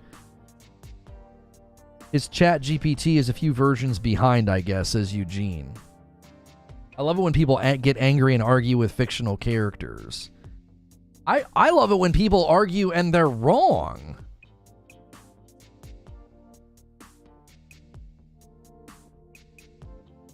This guy, you're going too far. I'm coming to this late mid-show, so I may have missed this. But on the Steam score matter, did Lono address the semi-controversy about thousands of Steam scores maybe being deleted? Yeah, that's a lie, and it's false. It's not true. Welcome back in, Paul. Thanks for renewing your membership. It's not true. I checked the Steam score all weekend. We had members in the Discord checking the Steam score all weekend. It was never at 7,000 and had 5,000 disappear. I've never seen that happen on Steam to begin with. A 5-bomb comes in from nobody. He's like, come on, boys, let's hit the goal. You guys have hit the goals like every week. You guys hit 2,750 last week, 2,500 the week before. Let's hit 3,000 this week. We watched the score all weekend. It would have been reported in the game's media if the Steam review score got up to 7,000 and then suddenly dropped back down to 2,000. That would have been recorded and seen. Somebody would have seen it and had screenshots. Somebody would have reported on that. Nobody did because it didn't happen. I was checking it all weekend and refreshing. I have literally a bookmark folder called Suicide Squad Scores, and I would middle mouse click it, and it would open up Steam, PlayStation, and Xbox. I was checking it all weekend to be like, all right, what's it doing? How's it doing? Because I knew I was going to be covering this Monday. It never hit 7,000 reviews. Listen, when your player peaks at 13,000, people want to draw attention to that, right? Like the player peaks aren't that great. That's true. I'm hoping it can build over time. But people point to the player peaks, right? Do you honestly think if a game only hits a 13,000 player peak that 7,000 reviews would have been on there? No. Thank you, Oiled Up Wesker, for upgrading your membership. I know that's a little confusing. We tried to make it obvious by naming it Gifted Member VIP. $5 giftage is reserved for like a trial status, so we gift the members. Folks get to try it out, and then if they want to upgrade, they can. Quest Lazy with a $10 super chat tip says, what people don't get is it's not the Arkhamverse anymore. It's the Arkham multiverse. There are 12 other Earths where things might have happened differently, or certain things haven't happened yet. That's another thing that's completely lost on people because they're rage watching clips on Twitter instead of playing the game and enjoying the story. Paul says 13,000 player peak and 7,000 reviews does not even make sense. Yeah, it doesn't track. You will never see that many reviews on a game when it's not having super strong Steam charts. Steam database is estimating 50 to 80,000 sales on Steam, so 7,000 reviews would be plausible. Not saying reviews were deleted, but it's plausible. I'm just going to tell you, Mediocre Milton, we were checking it all weekend. I was checking it all day Friday. I checked it multiple times Saturday, and I checked it multiple times yesterday because I was writing my monologue. It would have been reported on. You don't just nuke 5,000 reviews into thin air. That doesn't happen.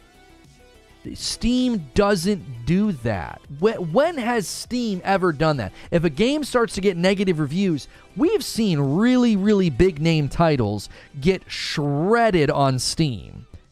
Why would Kill the Justice League get some sort of like special treatment? Lone Wolf with a $5 super chat tip. I wonder if these same people who are outraged about the game not adhering to comic lore are upset about the Guardians movies. Maybe. Some people are mad at everything. Some people are mad at the world, right? Everything makes them mad. It's possible. If you guys have hit the new if you guys have hit the subscribe button today, thank you so much for doing that. Make sure and smash that like button. Let's get 17 more likes and take that to 300. I don't have an upload for you guys today. I didn't have time to do one yesterday. That doesn't make sense, though, because they never expanded on it as if a multi-Arkhamverse, unless I'm missing something. Did you play the game, Lushy?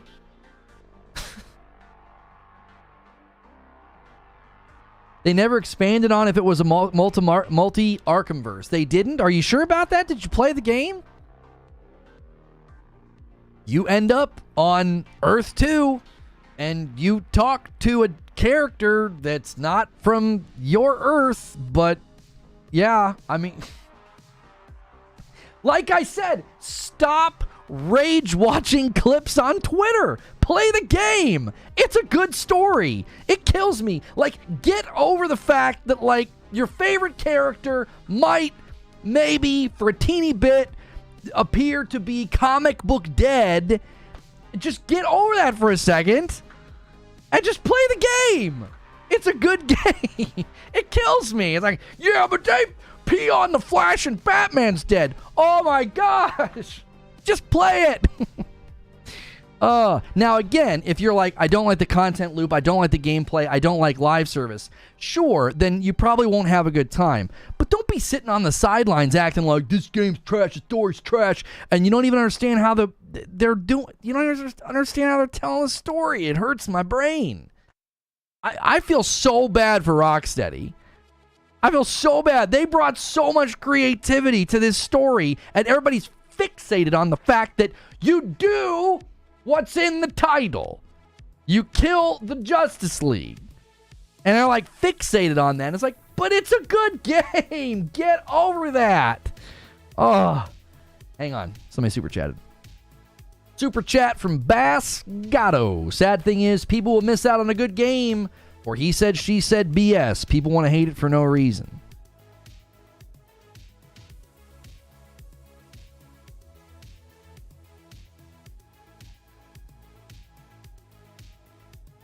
Man said they never let you know it's a multiverse. First off, I'm not on Twitter. Craps for brain dead people. Okay. Second, I'm not that deep into the lore itself. That's why I'm asking, is this a multi-Arkhamverse? Plus, I've only heard it was canon. I've never raged. Okay, Lushy, you got to remember sometimes. When I start ranting like that, I'm zooming out and talking about the bigger picture, okay? you haven't played the game if you're asking that question. You're like, wait, do they make it clear it's a multiverse? Again, you haven't played if you're asking that question. It is extremely obvious what's going on. Nobody's talking about that because you can throw a clip on Twitter. I'm not saying you're doing that. People can throw a clip on Twitter of Batman dying and get millions of views and rage clicks and retweets, and it's like nobody knows what's going on because all those people haven't played the game. They haven't. It's like, how do you explain the player numbers on Steam? I would explain the player numbers on Steam in a variety of ways. Number one, it did not get good marketing, so it didn't get wishlisted as highly as it probably would have. Number two, they're B-list characters. They're not going to have the same draw as Avengers. People actually think that's some kind of a win to be like, oh, 13,000 players. You know, Avengers peak was what, 28,000 or whatever? It's like, yeah, these are B-list characters, and the marketing really hurt it. I mean, I'll always admit that. The marketing really hurt this game. They did not do a good job. They should have stuck to the story sequences and probably should have shown more of the mechanical fights than like the mindless open world shoot the purple, spots, but whatever. Hindsight's always 20/20. They should have focused more on like traversal as well. In any case, no, I don't think the Steam numbers are shocking at all.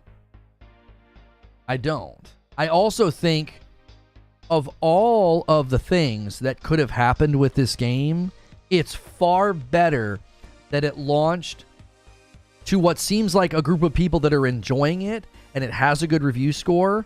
So if it slowly builds over time and people come back around and they're like, oh, there's a new character, oh, there's new content, let me check it out, it's going to have good review scores in all the storefronts. I think that's going to be compelling to people. I'm watching the Rad Brad and I've seen them get teleported, but I'm only going off articles and what was shared. I didn't consider the fact that since this was a scene, it was considered multi. Lushy.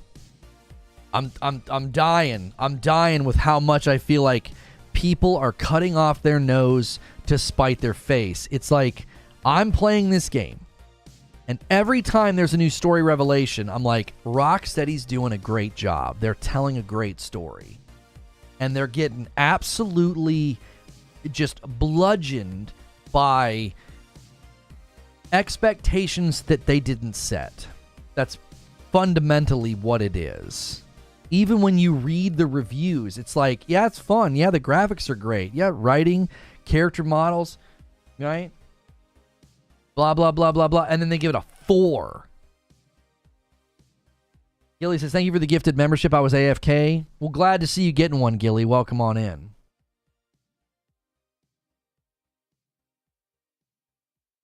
All I hear is reasons why this game isn't hitting for many.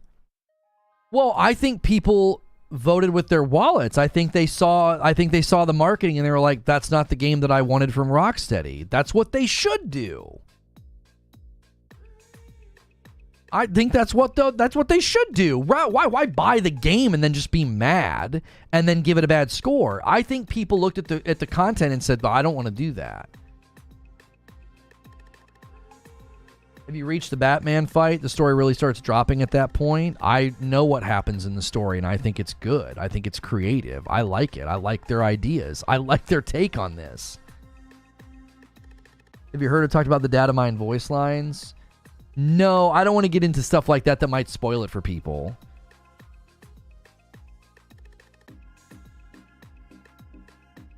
Most folks aren't even touching the game. They see it set in the Arkham universe, and it isn't Arkham Combat. They immediately judge it as a bad game. There's no stopping the negative press now. I'm not kidding you. I'm telling you, I think this game is scrappy. I think this game's got a shot. I think their content model has a shot. I think the fact that the console user base is giving it a 90, I think it's got a shot. I think it's got a shot to capture people. I think it's got a shot to have word of mouth make people say, well, my friend told me to check it out and he's having a blast with it, and they just added new content, or they just added the Joker, or they just added Mr. Freeze. I'm going to check that game out. Especially if they, I don't know if they want to drop the price too soon. I think that might be like really bad on the optics. But I could see them before Season 3 being like, hey, we're dropping the price.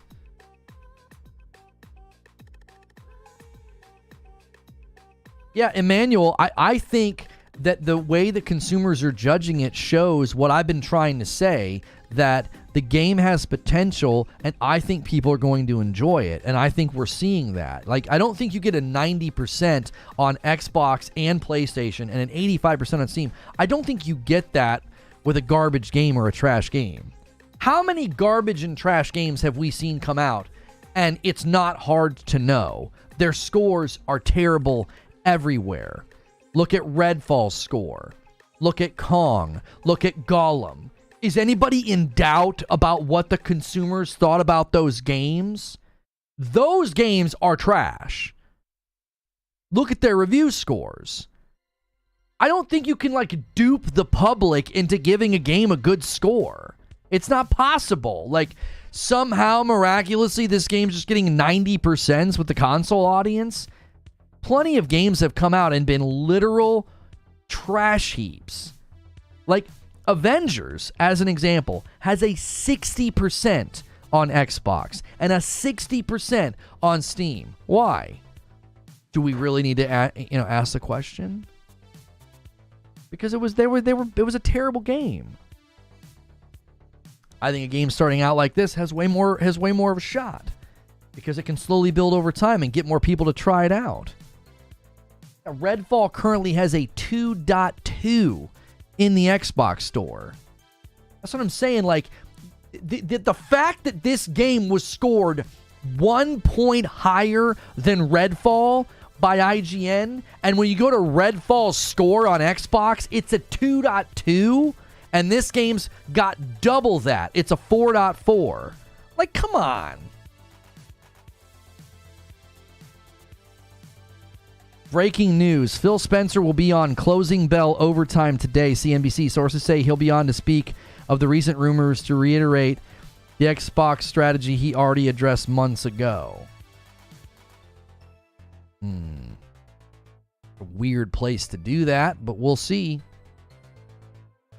Don't know this game will die soon. Only those who wanted to love this game bought it. They're biased, but the game is garbage, and eventually they'll all admit it. No, I don't think so. No. Why would I admit it's garbage? If it commercially flops, that doesn't mean that it's garbage. It means that the market didn't buy it enough. We've had a lot of good games not get a ton of commercial success, like Immortals of Avium. Immortals of Avium wasn't garbage, and the people that bought Immortals of Avium and the people that liked Immortals of Avium aren't suddenly like, yeah, it's trash because it didn't do commercially well. Right? Like, people don't retroactively change their mind about a game because of the financials, right? Well, yeah, I liked Immortals of Avium, but, it didn't do well, so I'm changing my vote. Immortals of Avium has a 75% on Steam, and the most recent scores are a little bit better, 82%. You think all those people are going to, like, turn around and be like, yeah, it was trash?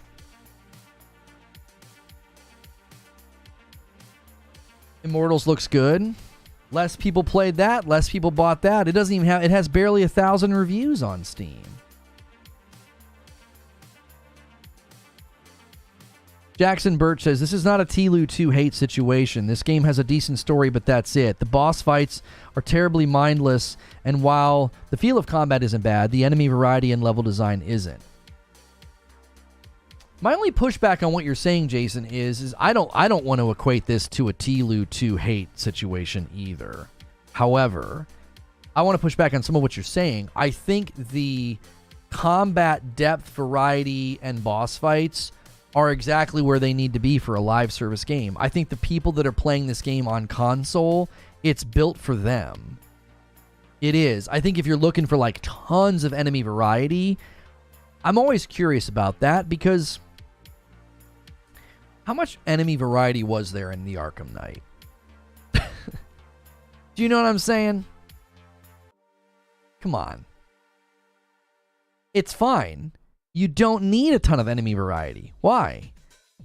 You don't, because you fight those guys, it feels good. They add some new guys, it feels good. Couple of maybe different guys, and largely you're fighting the same, the same cascade of characters and enemies for the entirety of the game.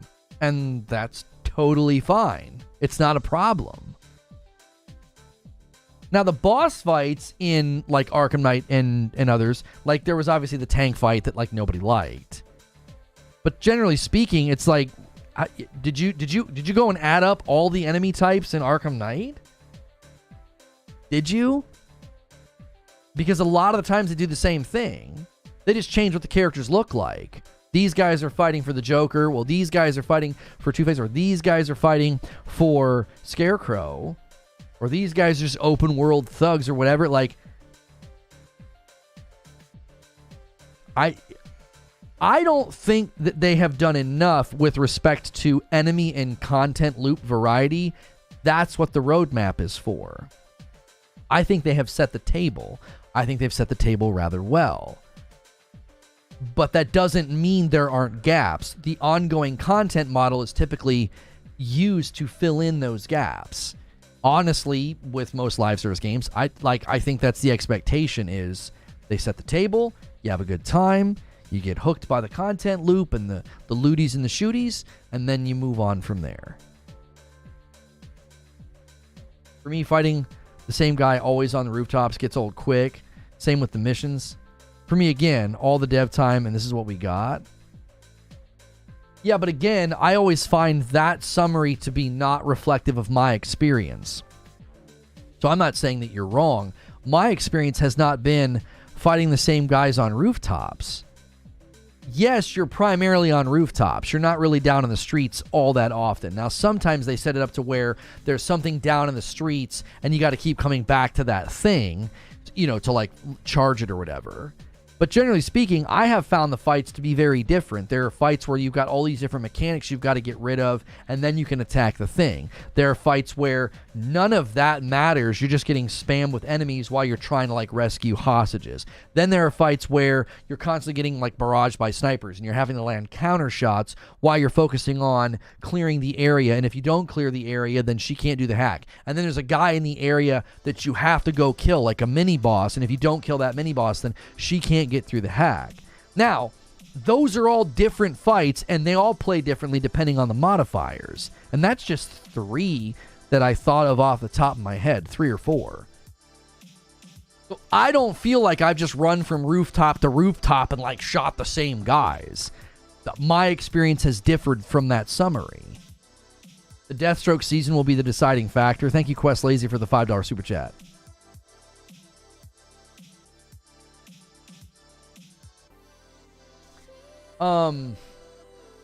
Yeah, I think the problem is, Emmanuel, like, you might be getting questioned when you say things like, the game is garbage and eventually they'll admit it.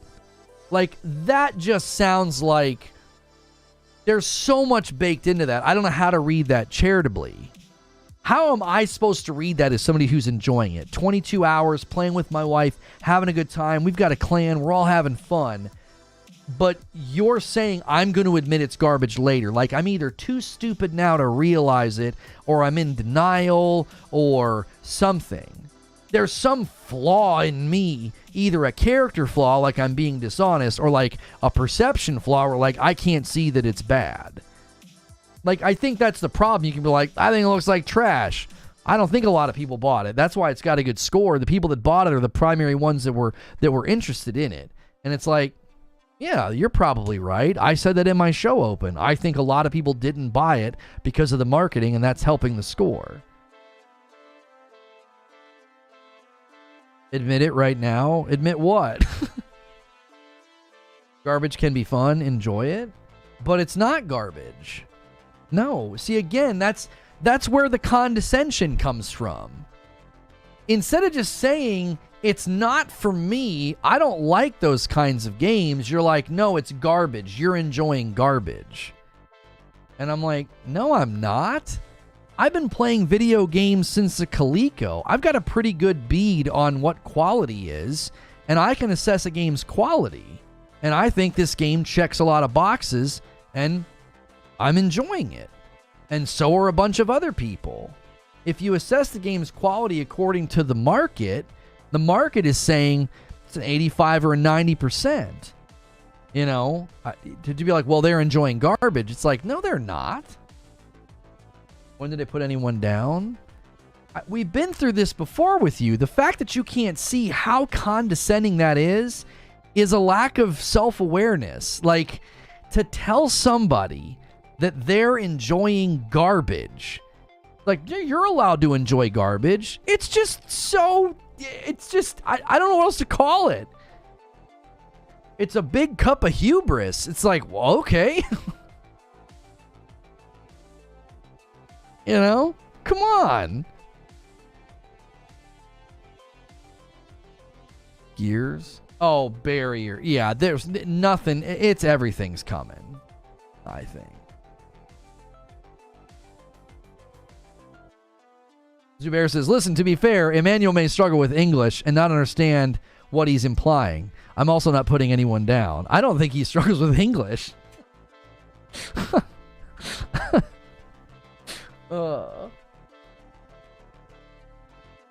It's an amazing, fun game. Lono got offended by a chatter. If you think I get offended by someone coming into the stream and saying that, I don't think you're familiar with me or my content. Like, I'm not offended. I'm explaining to him why he's getting a negative reaction in the chat. I'm not offended. You think you can ruffle my feathers? I'm not just going back and forth with your chat. Oh, I'm just going back and forth with your chat. Sure, and there's a lot of people here that are having a good time with this game and being like, yeah, you're allowed to enjoy trash.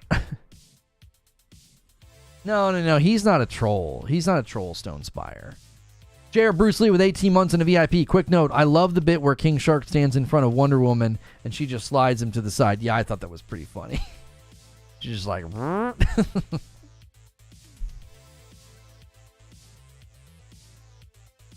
He's not offended until he shuts down the stream. Ask me how I know. Even that day, I wasn't offended. I was just done. I was like, all right, I'm done. I'm done. I can get Lono offended. I don't believe it.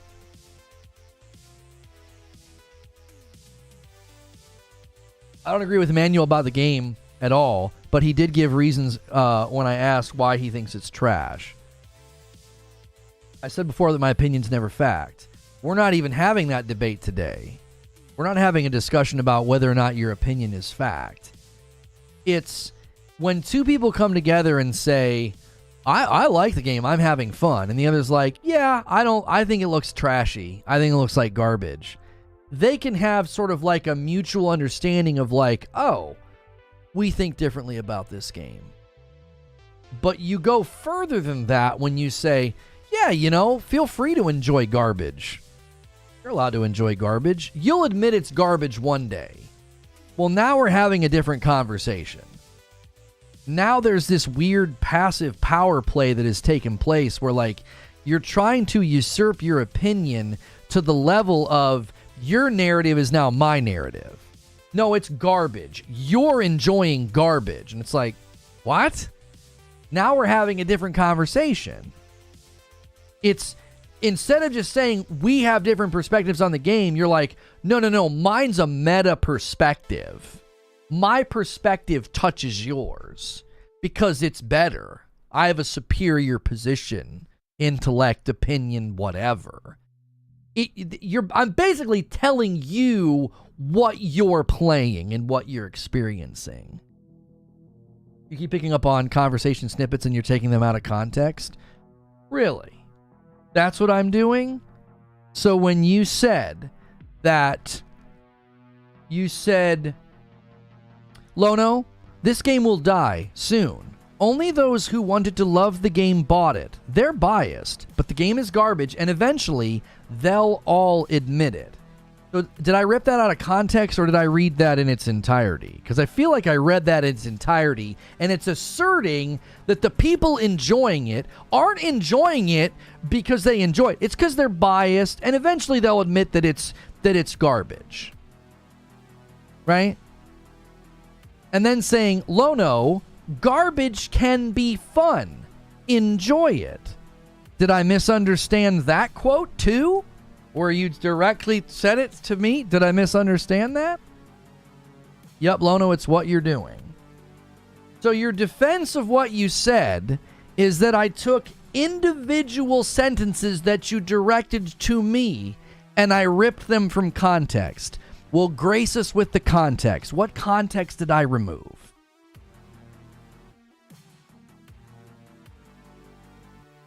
What's the missing context here?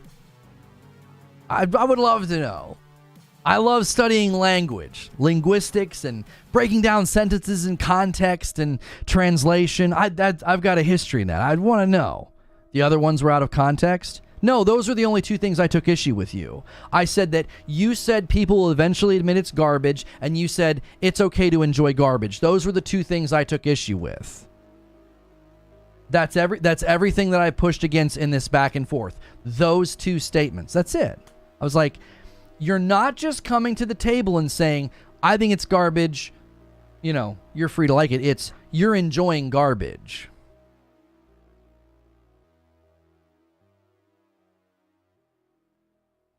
Again, that's where I'm like, I'm trying to show you there's like this line in the middle that gets crossed. It's like, I don't like it, I like it. You like garbage. You'll admit it's garbage one day. Now we're talking about two different things now. Because when two people express like differing of opinions, it can be extremely informative. Oh, well, why do you like it? And they list all the reasons. And you're like, oh, you like Borderlands style games, Destiny style games. I get it now. I have a better understanding of why you like it. Why didn't you like it? And they outline all the reasons. And they're like, here's all the reasons I didn't like it. And then you have like a deeper understanding of why they liked it or disliked it or whatever. And in those exchanges, you're literally just sort of like, you're basically just kind of like holding up signs and bullet points and saying like, here's what I think and here's why, right?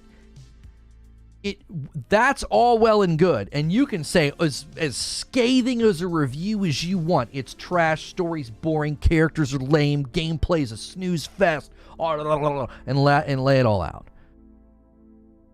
As soon as you stop doing that and you start telling that other person, you're okay, it's fine, dude. Enjoy garbage. You're allowed to enjoy garbage. Like, wait, what? Yeah, you'll admit it's garbage one day. But, huh?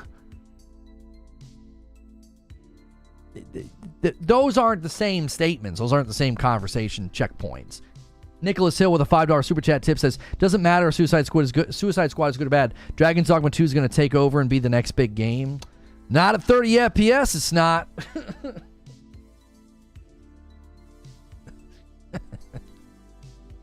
Listen. Dragon's Dogma 2 does look really dope. It does. I think it's going to be tough at 30 FPS to sell. I think a lot of people are going to be like, what in the frick is this? What happened? The story is terrible. They literally destroyed the Arkham games. Bro, you need online for this to play this. What? Why? The only thing the game has going for it is the graphics. And I think that they didn't destroy the Arkham story or the Arkham verse. I think that people aren't paying attention. I'm just going to keep saying that. People are not paying attention. This story is good. This story's cool. This story's got good elements. And you're not picking up any of it because you watched Batman die. And you think that they've just ruined everything. And it's like, all right. Offline's coming later. Yeah, offline is coming later. I will always agree with the people on that one, though, by the way.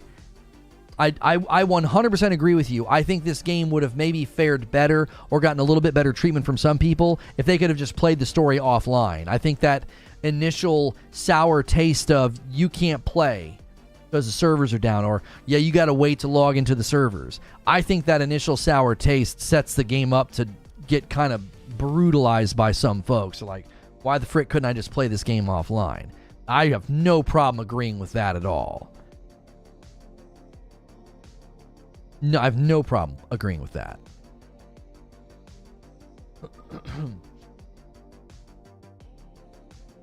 I thought that was debunked.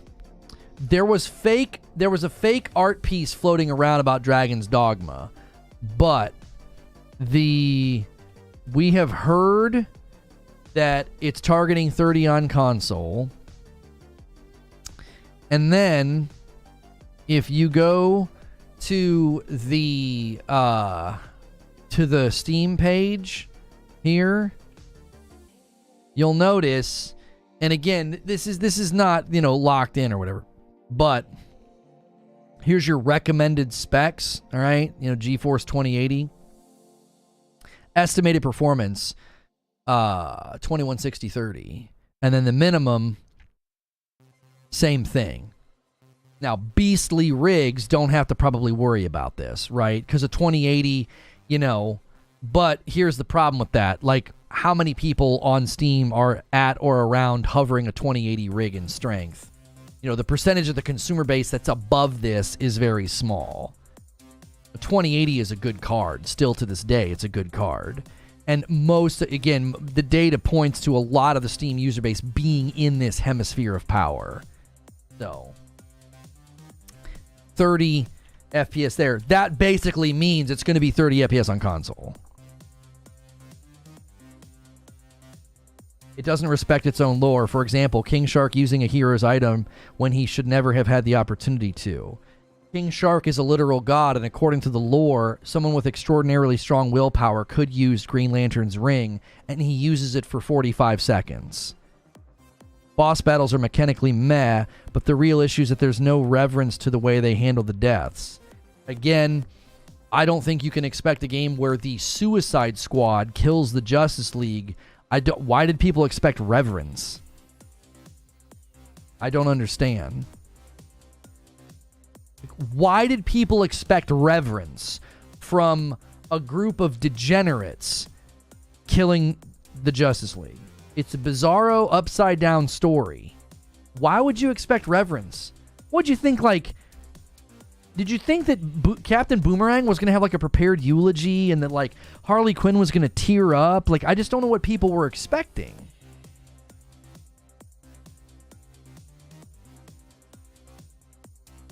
Dragon's Dogma may not run a solid 60 FPS on consoles.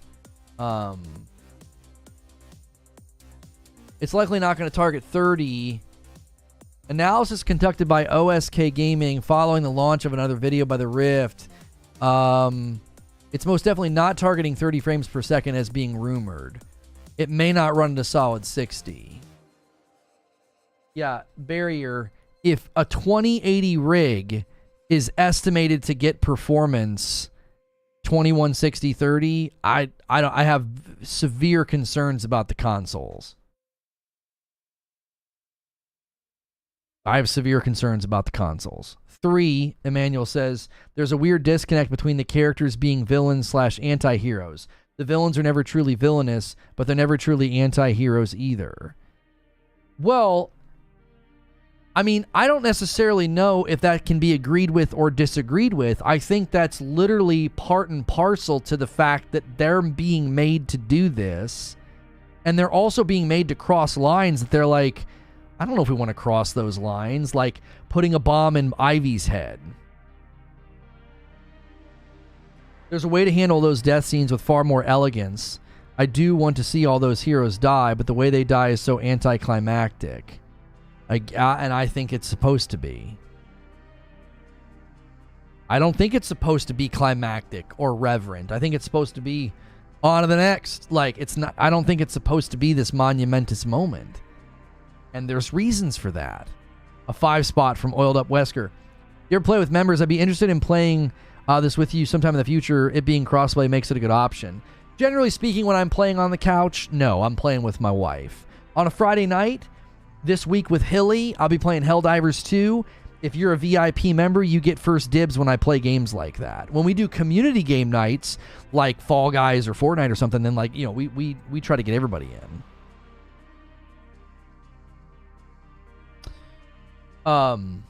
Explain to me why reverence is to be given by villains.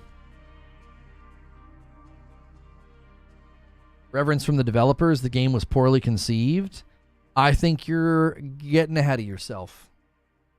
That's all. I'm just going to keep saying that. I think folks are getting ahead of themselves. I don't think they've paid attention. I don't think they're listening to the story. I think they're angry, and it's just completely blinding them. Like, yeah. Once, it's almost like having a decoder ring. It's like having a decoder ring. It's like once you have the decoder ring, suddenly the story looks and feels so much different. The amount of plot armor is truly astounding. The evil Flash could have killed them long before they got the tech to counter him. That's not what plot armor means.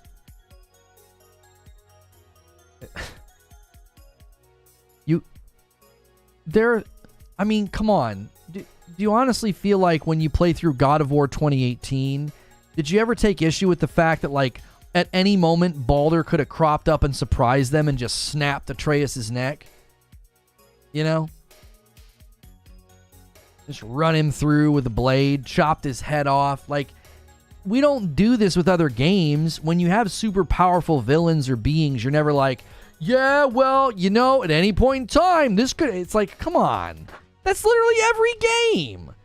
In any game where the villain is, like, talking to you and saying different stuff and, like, waiting to attack you. Come on. That's every video game.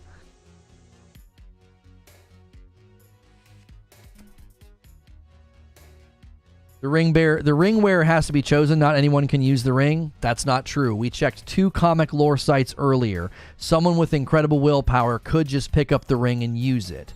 They would get either nothing out of it or not be able to use it for very long. King Shark uses it for 45 seconds. He barely pulls off... Well, I mean, what he pulls off is pretty dope. But, like, he wears it for 45 seconds. Reverence doesn't mean respect or a eulogy. It means actually having the villains ponder about what they're doing. They're not given a choice by the time it comes to it. What are they supposed to do? Let the world get destroyed? There is no thought at that point. That is what plot armor is? No, plot armor is typically when you know the person can't die, right? That means if you're going to use plot armor in this scenario, every video game has plot armor. Every video game. So you expect to boot up a video game and just you're just dead? Every video game, the main character has plot armor then. Why? It wouldn't be a video game if 5 minutes into it, someone puts a pistol to Nathan Drake's head and we're like, well, I guess that's the game. Roll credits. No, every game's going to be guilty of that then. Do you ever boot up a game that sells you on the idea, hey, come play as these characters, and you're like, well, they all have plot armor because I know that I can't die. I countered your God of War example. I'm talking every video game now. Every video game, you could say, has plot armor. They got a mark from a witch to hide him. Yeah, giving him great plot armor. You really pulling a whataboutism? No, I'm not pulling a whataboutism. I'm showing you your criticism isn't valid. Approaching a video game that says, come play as these characters, and you're like, well, they have plot armor because, I mean, honestly, Superman could swoop down in and roast them all the minute they stepped into the Metropolis. It's not whataboutism. Every single video game that says, come play as these characters, the characters have plot armor because it wouldn't be very interesting to buy a game that says you can come play as these characters and then they die. Like, what kind of a game would that be? I have to go in counterpoint for every other video game? No, I'm saying your opinion and your criticism isn't valid because when you apply it to virtually every other video game, it's like, yeah, that's quite literally how every video game story is told. You're pulling a whataboutism? No, I'm not. Whataboutism is like, oh, they're doing that over here? Well, what about what these guys over here are doing? You don't even know what whataboutisms are. That's a whataboutism. I'm saying in the realm of telling video game stories, Every single video game that has you playing as a character, they have to give the character a certain amount of narrative armor, because who would want to play a game where the character you build dies? Oh, I got some great loot for Harley. Superman swoops in and chops her head off with his eyes. You're like, oh, all right. Like that. Every video game, that's how the story is told. It within the medium, all right? This isn't a book. This isn't a movie. Within the medium, it wouldn't make sense if the character you're promised to play as can die, right? Now, what happened in The Last of Us 2 is different, because it was very, very clear they were handing off the story to another character. It was very clear that, like, you weren't going to be running around as senior citizen Joel in The Last of Us Part 2.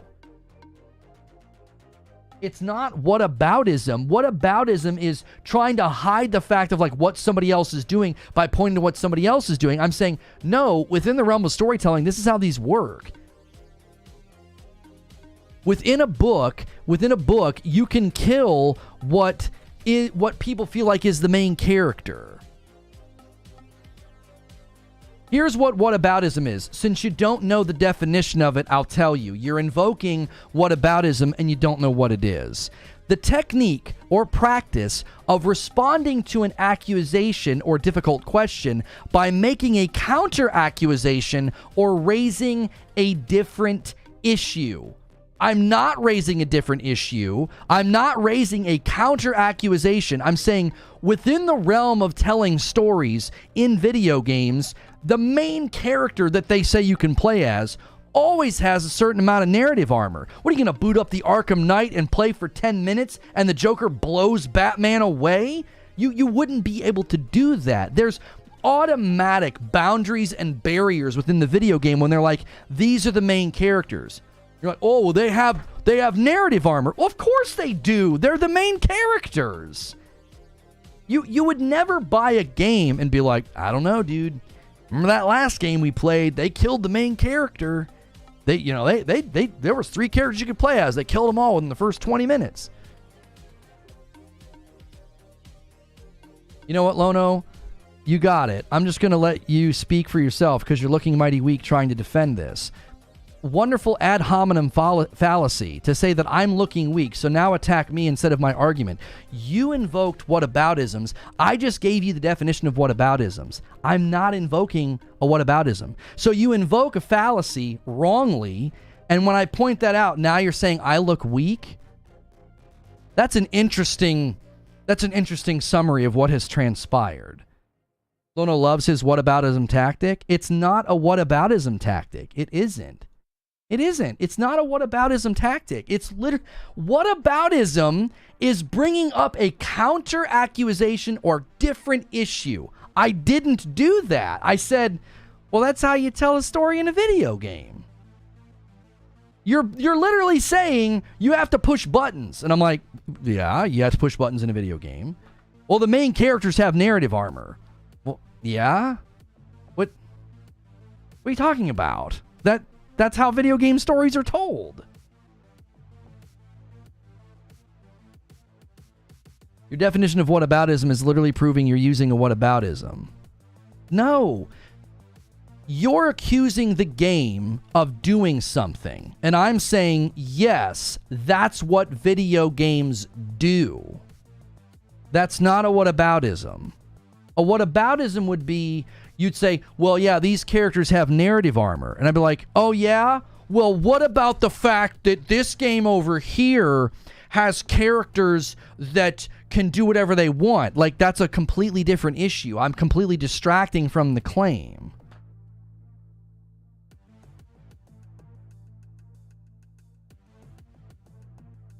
It's to say, like... Every video game main character has a certain amount of narrative armor. I don't think that's a whataboutism. That's literally how a video game tells a story.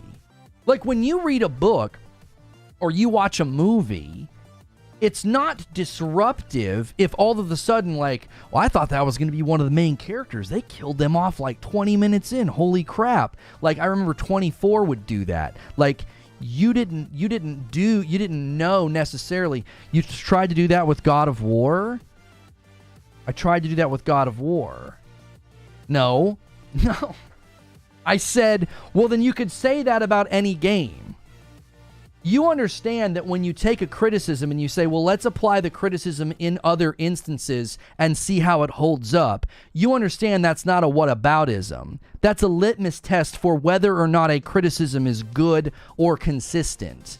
If not, it's special pleading or a cherry pick. You understand that, right? Like when someone says, well, in this game, bosses have phases, and I find that really annoying. And I'm like, well, now hang on a minute. If we take this criticism and we apply it across the board, is it a good and valuable, consistent criticism? Or does it start to fall apart? Right? Does it start to fall apart? That's the issue, is if you can't take a criticism and apply it to other video games and have it land and say, oh, no, this game checks the box, this game's good.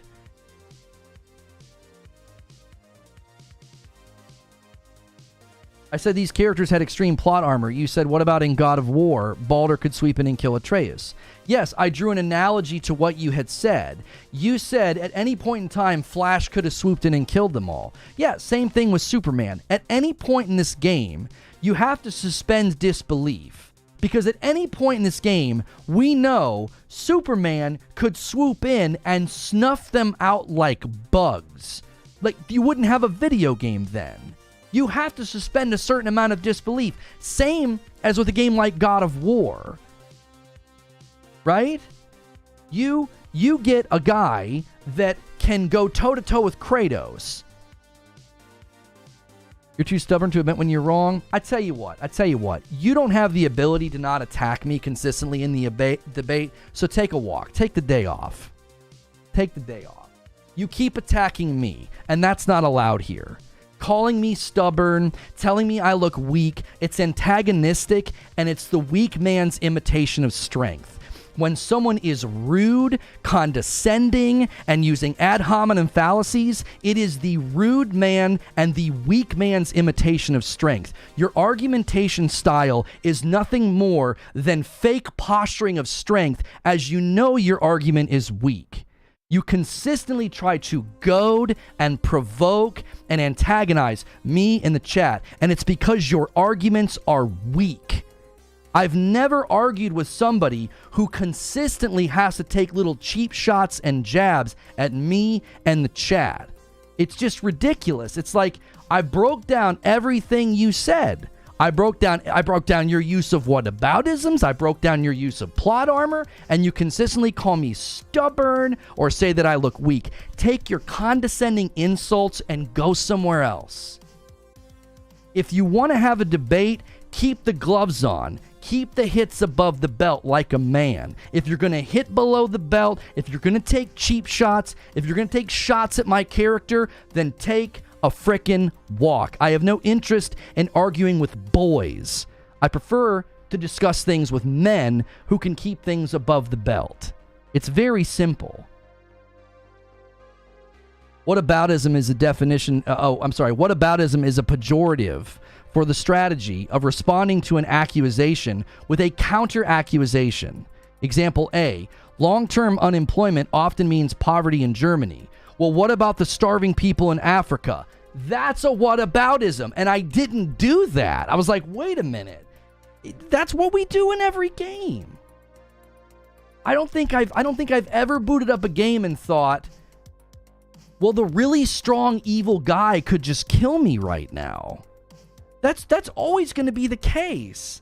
That's always going to be the case. Anytime you're fighting a villain or a superhero or a god or whatever, anytime you're fighting somebody like that, that's always something you could invoke and say, well, this story's lame. Why? Well, because the super powerful villain could just come and kill me at any moment. It's like, well, yeah, but that wouldn't be a very interesting story, would it? Wouldn't be a very interesting story. It's like, yes, I've thought that a couple of times throughout the story. There are times where Superman is fighting Wonder Woman, and I'm like, at any point in time, Supes could just turn and go zzz with his eyes, like Homelander. Just be like, ha, boom, you're all dead, and that would be the end of the game. But you have to allow for that in games like this or stories like this. Like, there are times in The Boys where that happens. Has anybody ever thought about that? It's like, wait a minute. What? He could do whatever he wants. He could do whatever he wants, and he doesn't. He doesn't. He could put the entire planet beneath his foot. He could put everybody in subjugation and demand worship, and he doesn't. Well, you have to suspend disbelief.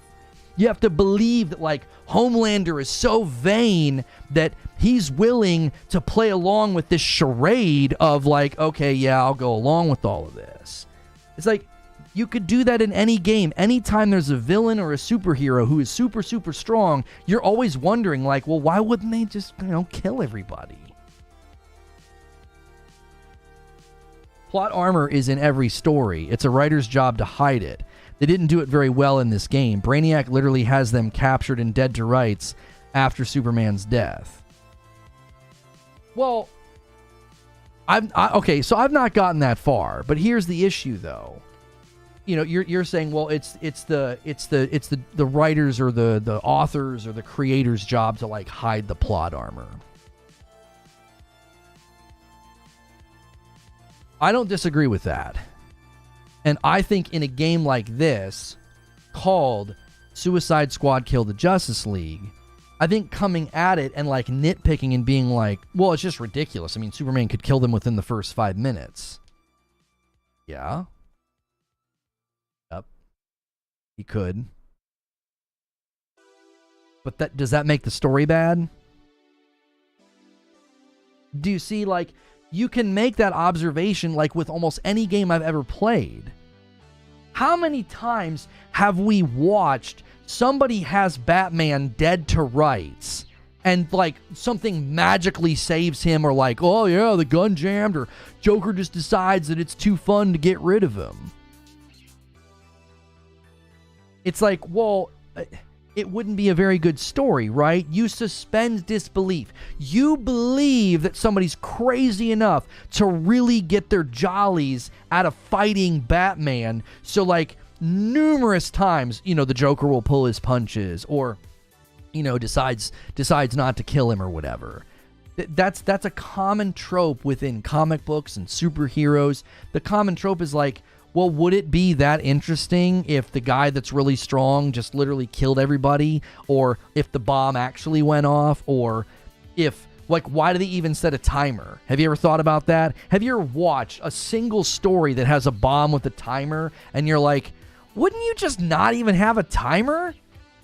You'd be like, yep, time to go. Boom, and everything would, nobody has time to react. Sven's asking for people to chill on the spoilers. Yeah, don't get too deep into it.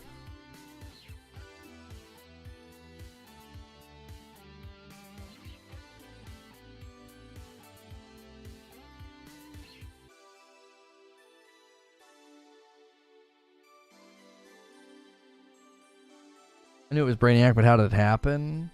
They don't ever establish it. You show up in Metropolis, and all we know is Brainiac's got control of the Justice League. They don't establish how he got him.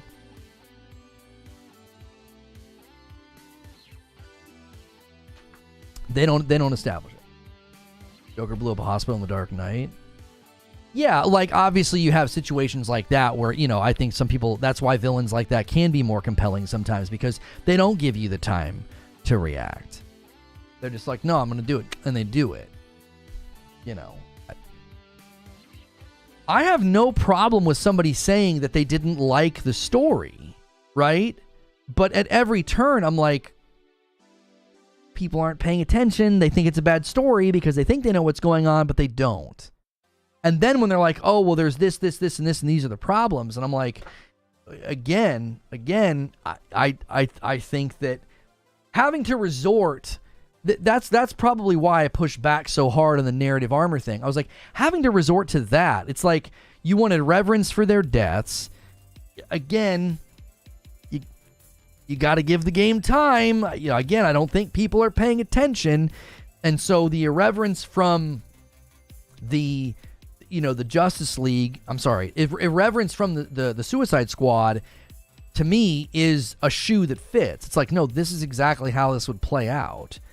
You wouldn't get... I honestly feel like it would have been weird to have like really sentimental send-offs for the Justice League, especially in light of, if you're paying attention, it would have been even more weird. Like, retroactively, you would look back and be like, why'd they do that? Why'd they have like these super sentimental, elements on the, air quotes, on the deaths? They're very much comic book deaths, if they've ever been some. They absolutely allude to how Brainiac took over. I must have missed that. If maybe they do it later and I haven't gotten there. There are echoes you can find of audio of public during the invasion. Oh, like the echoes. So some of that you're thinking alludes to it. Okay, I haven't listened to a lot of those echoes.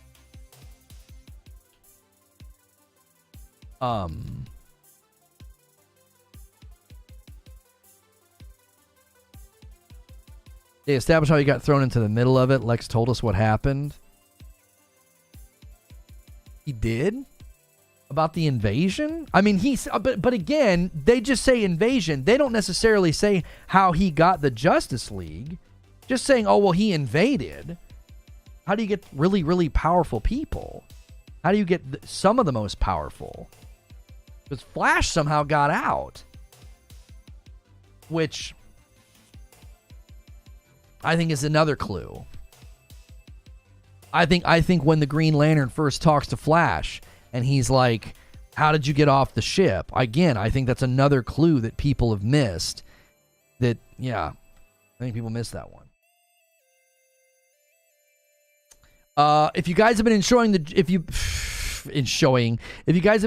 the show, make sure you're smashing the like button. We are 13 members away from hitting 25. We haven't missed that goal in a couple of years, and we're currently sitting at about 2,700 members. We're shooting for 3,000 members this week, and we'll do something fun on Friday night with Hilly. I gotta figure that out. Did he get out? Doesn't...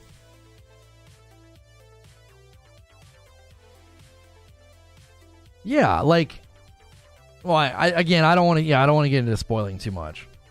Believability can be stretched and plot armor is mandatory. I just believe the Suicide Squad and their plot armor stretches and breaks. Well,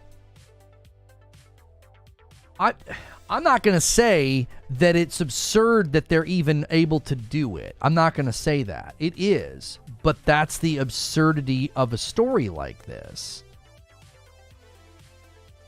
The absurdity of... Thanks for all the spoilers.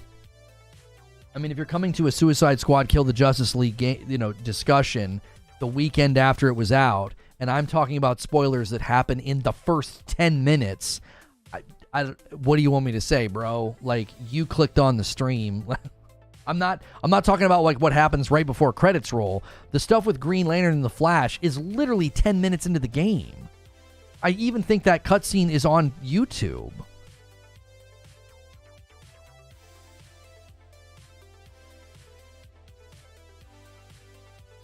You'll buy it when it's on sale. It'll be interesting if they decide to put it on sale. It'll be interesting to see if they decide to put it on sale, because, yeah. What did Hilly say? If Hilly enjoys Helldivers, can we make him uninstall it too? No. We should come up with some kind of an incentive for Friday night. If we hit 3,000 members before Friday, then, Hilly's got to do something in Helldivers or something. That would be pretty funny. Like, I don't know. It's going to be dead before it goes on sale. I would be interested to see how this fared with the console market. Like, how the physical sales do, how the digital, downloads and sales go.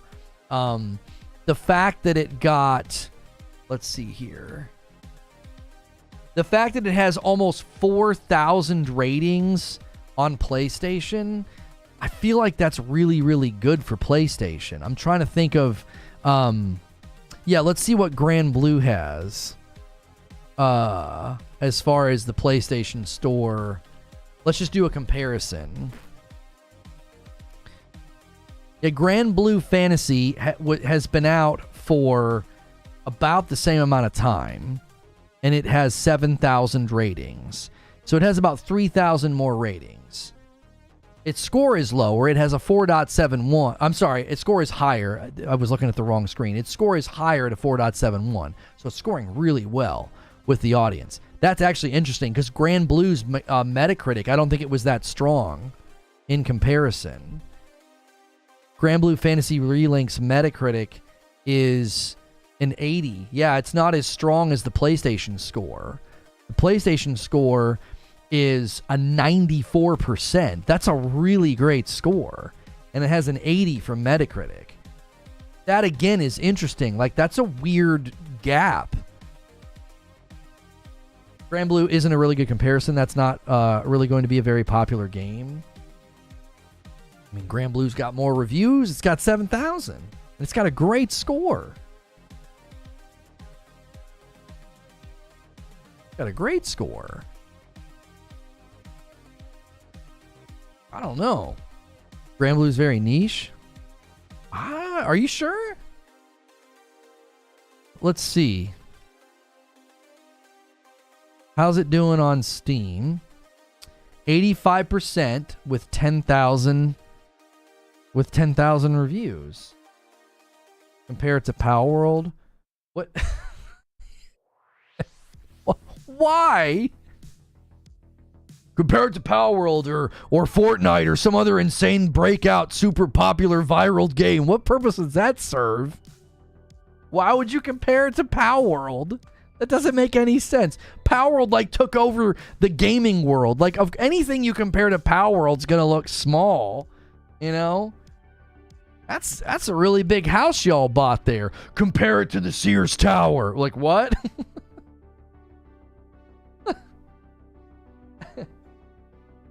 You know, come on.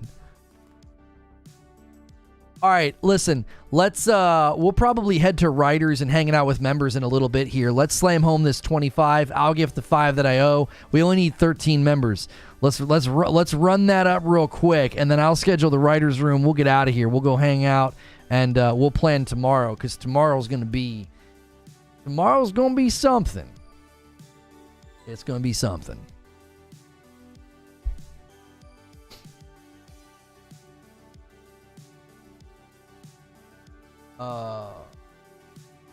Kill the Justice League is the premise of the game. It doesn't mean that it happens. Well, we kill a Justice League, right?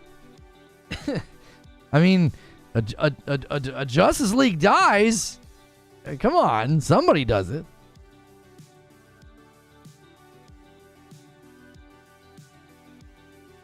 Yo, a 5 spot from Parasito. He's like, come on, boys.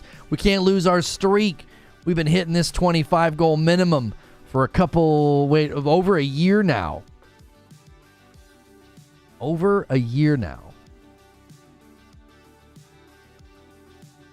What's John Linneman talking about? Everyone is replying with unexpected quips relating to rumors, but I see this shot and I'm like, wait, she's posting shots of a physical box game, like a game contained on a disc? That's good to see, honestly. And Joker Quinn comes in with a 5 bomb and puts us right on the doorstep. There it is. 22. Let's go.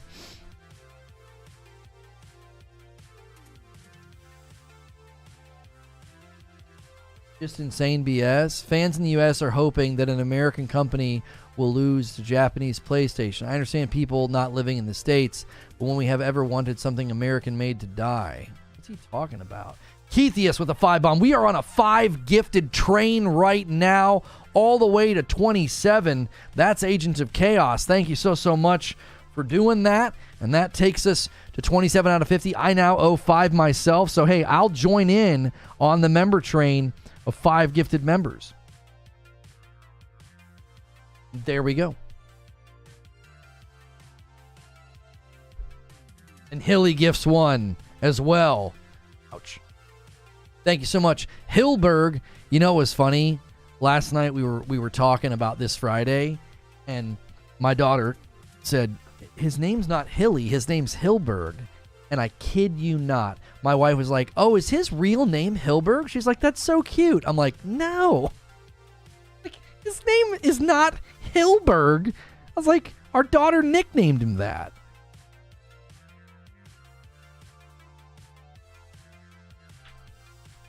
Yo, Mediocre Milton, welcome back. Next doc says, I don't know, Lono. I tend to disagree with critics in the vast majority of the time, but Kill the Justice League is behind Anthem and Avengers, in my insignificant opinion. The score is not. I mean, I don't know where Anthem ended up on score, but no, the users are scoring it much higher. Yeah, the users are scoring it higher. Is he a dachshund? Can gifted members join the Writers Room stream? What gifted members can enjoy is full access to our members-only Discord, except for one room, the VIP lounge. So, full access to our members-only Discord, Friday nights with Hilly, community game nights on Friday nights, and sometimes I even let you come to a Friday night with my wife, and we just put we did this. We just put her emoji in front of her, and so we basically let you sample a large portion of the content. But the Writers Room is reserved for folks paying for their own membership. Friday night streams with Madam are also reserved for people paying for their own membership. So what we've tried to do is create a staircase.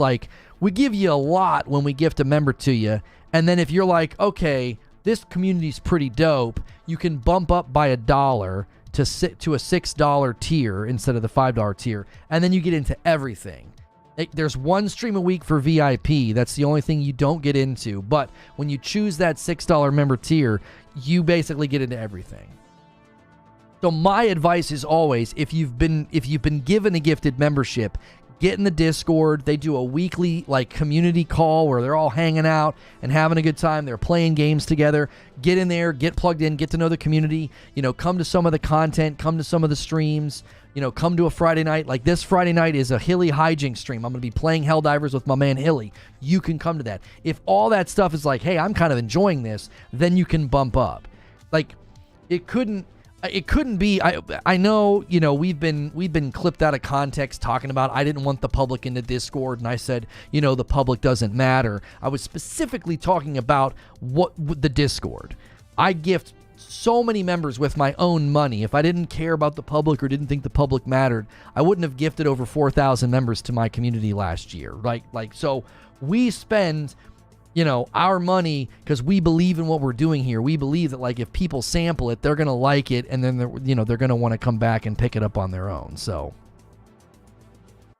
in a lot of streams, when you get gifted a membership, you're going to get a badge and emotes. And we go beyond that. We're like, no, we're going to give you a bunch of other stuff to see, so that way you can kind of sample what we do here. So Writer's Room just gets into too much strategy. My producer gets on the call. It just doesn't make sense to expose that to, there are hate watchers that get gifted memberships. And so we just made some decisions in early January when we said, you know what, this year we want to put a little bit of a barrier between us and the people that, incessantly watch and clip and stalk the channel and are just weird. They're disturbing, and it's it makes you kind of want to, circle up a little bit and not just be so transparent and free with, unkind people. There's also free wine and charcuterie in the VIP room. There you go. All right, let me set up Writer's Room. We got a lot to break down here for tomorrow. I know a lot of you were really, really wanting me to cover the, the Xbox games coming to PlayStation. And I literally just didn't have time. People are always like, this pony won't pivot. He's dodging. And it's this is a great stream for anybody who made predictions about Xbox, me being one of those persons. And I literally couldn't pivot. I just didn't have the time. And I wanted to do this stream. I wanted to get my opinions out there about how I think the critics have misfired on Kill the Justice League. I don't feel like it's being judged as a live service game. I feel like it's being judged as a game that they wish wasn't a live service game, which I think is made a lot of the scores land a lot lower than they should. So Smiley jumping back in with 25 months in a VIP, and Walker jumping back in as a member and getting that gold badge. All right, I'm going to provide you guys with a link. And we're going to head over here to the writer's room and start planning tomorrow. Usually around this time, I end up sending you guys to a premiere, and then we go to writer's room after. Somebody made another video about you. I don't care. Tell them thanks for the free promotion. Nobody's talking about them on this stream, so they can keep talking about me. Keep promoting me. I don't care. I couldn't spend the marketing budget of free advertising I get from the people that hate me. Cool. I don't know who that is, and frankly don't care. All right, here we go. We're going to head over. Thanks so much for being a Reforge member or higher. You guys that are at that member tier or VIP, thanks so much. If you've recently upgraded, maybe you got a gifted, sampled some of the content and decided to jump in and pick it up, thank you to the people that have continued to do that.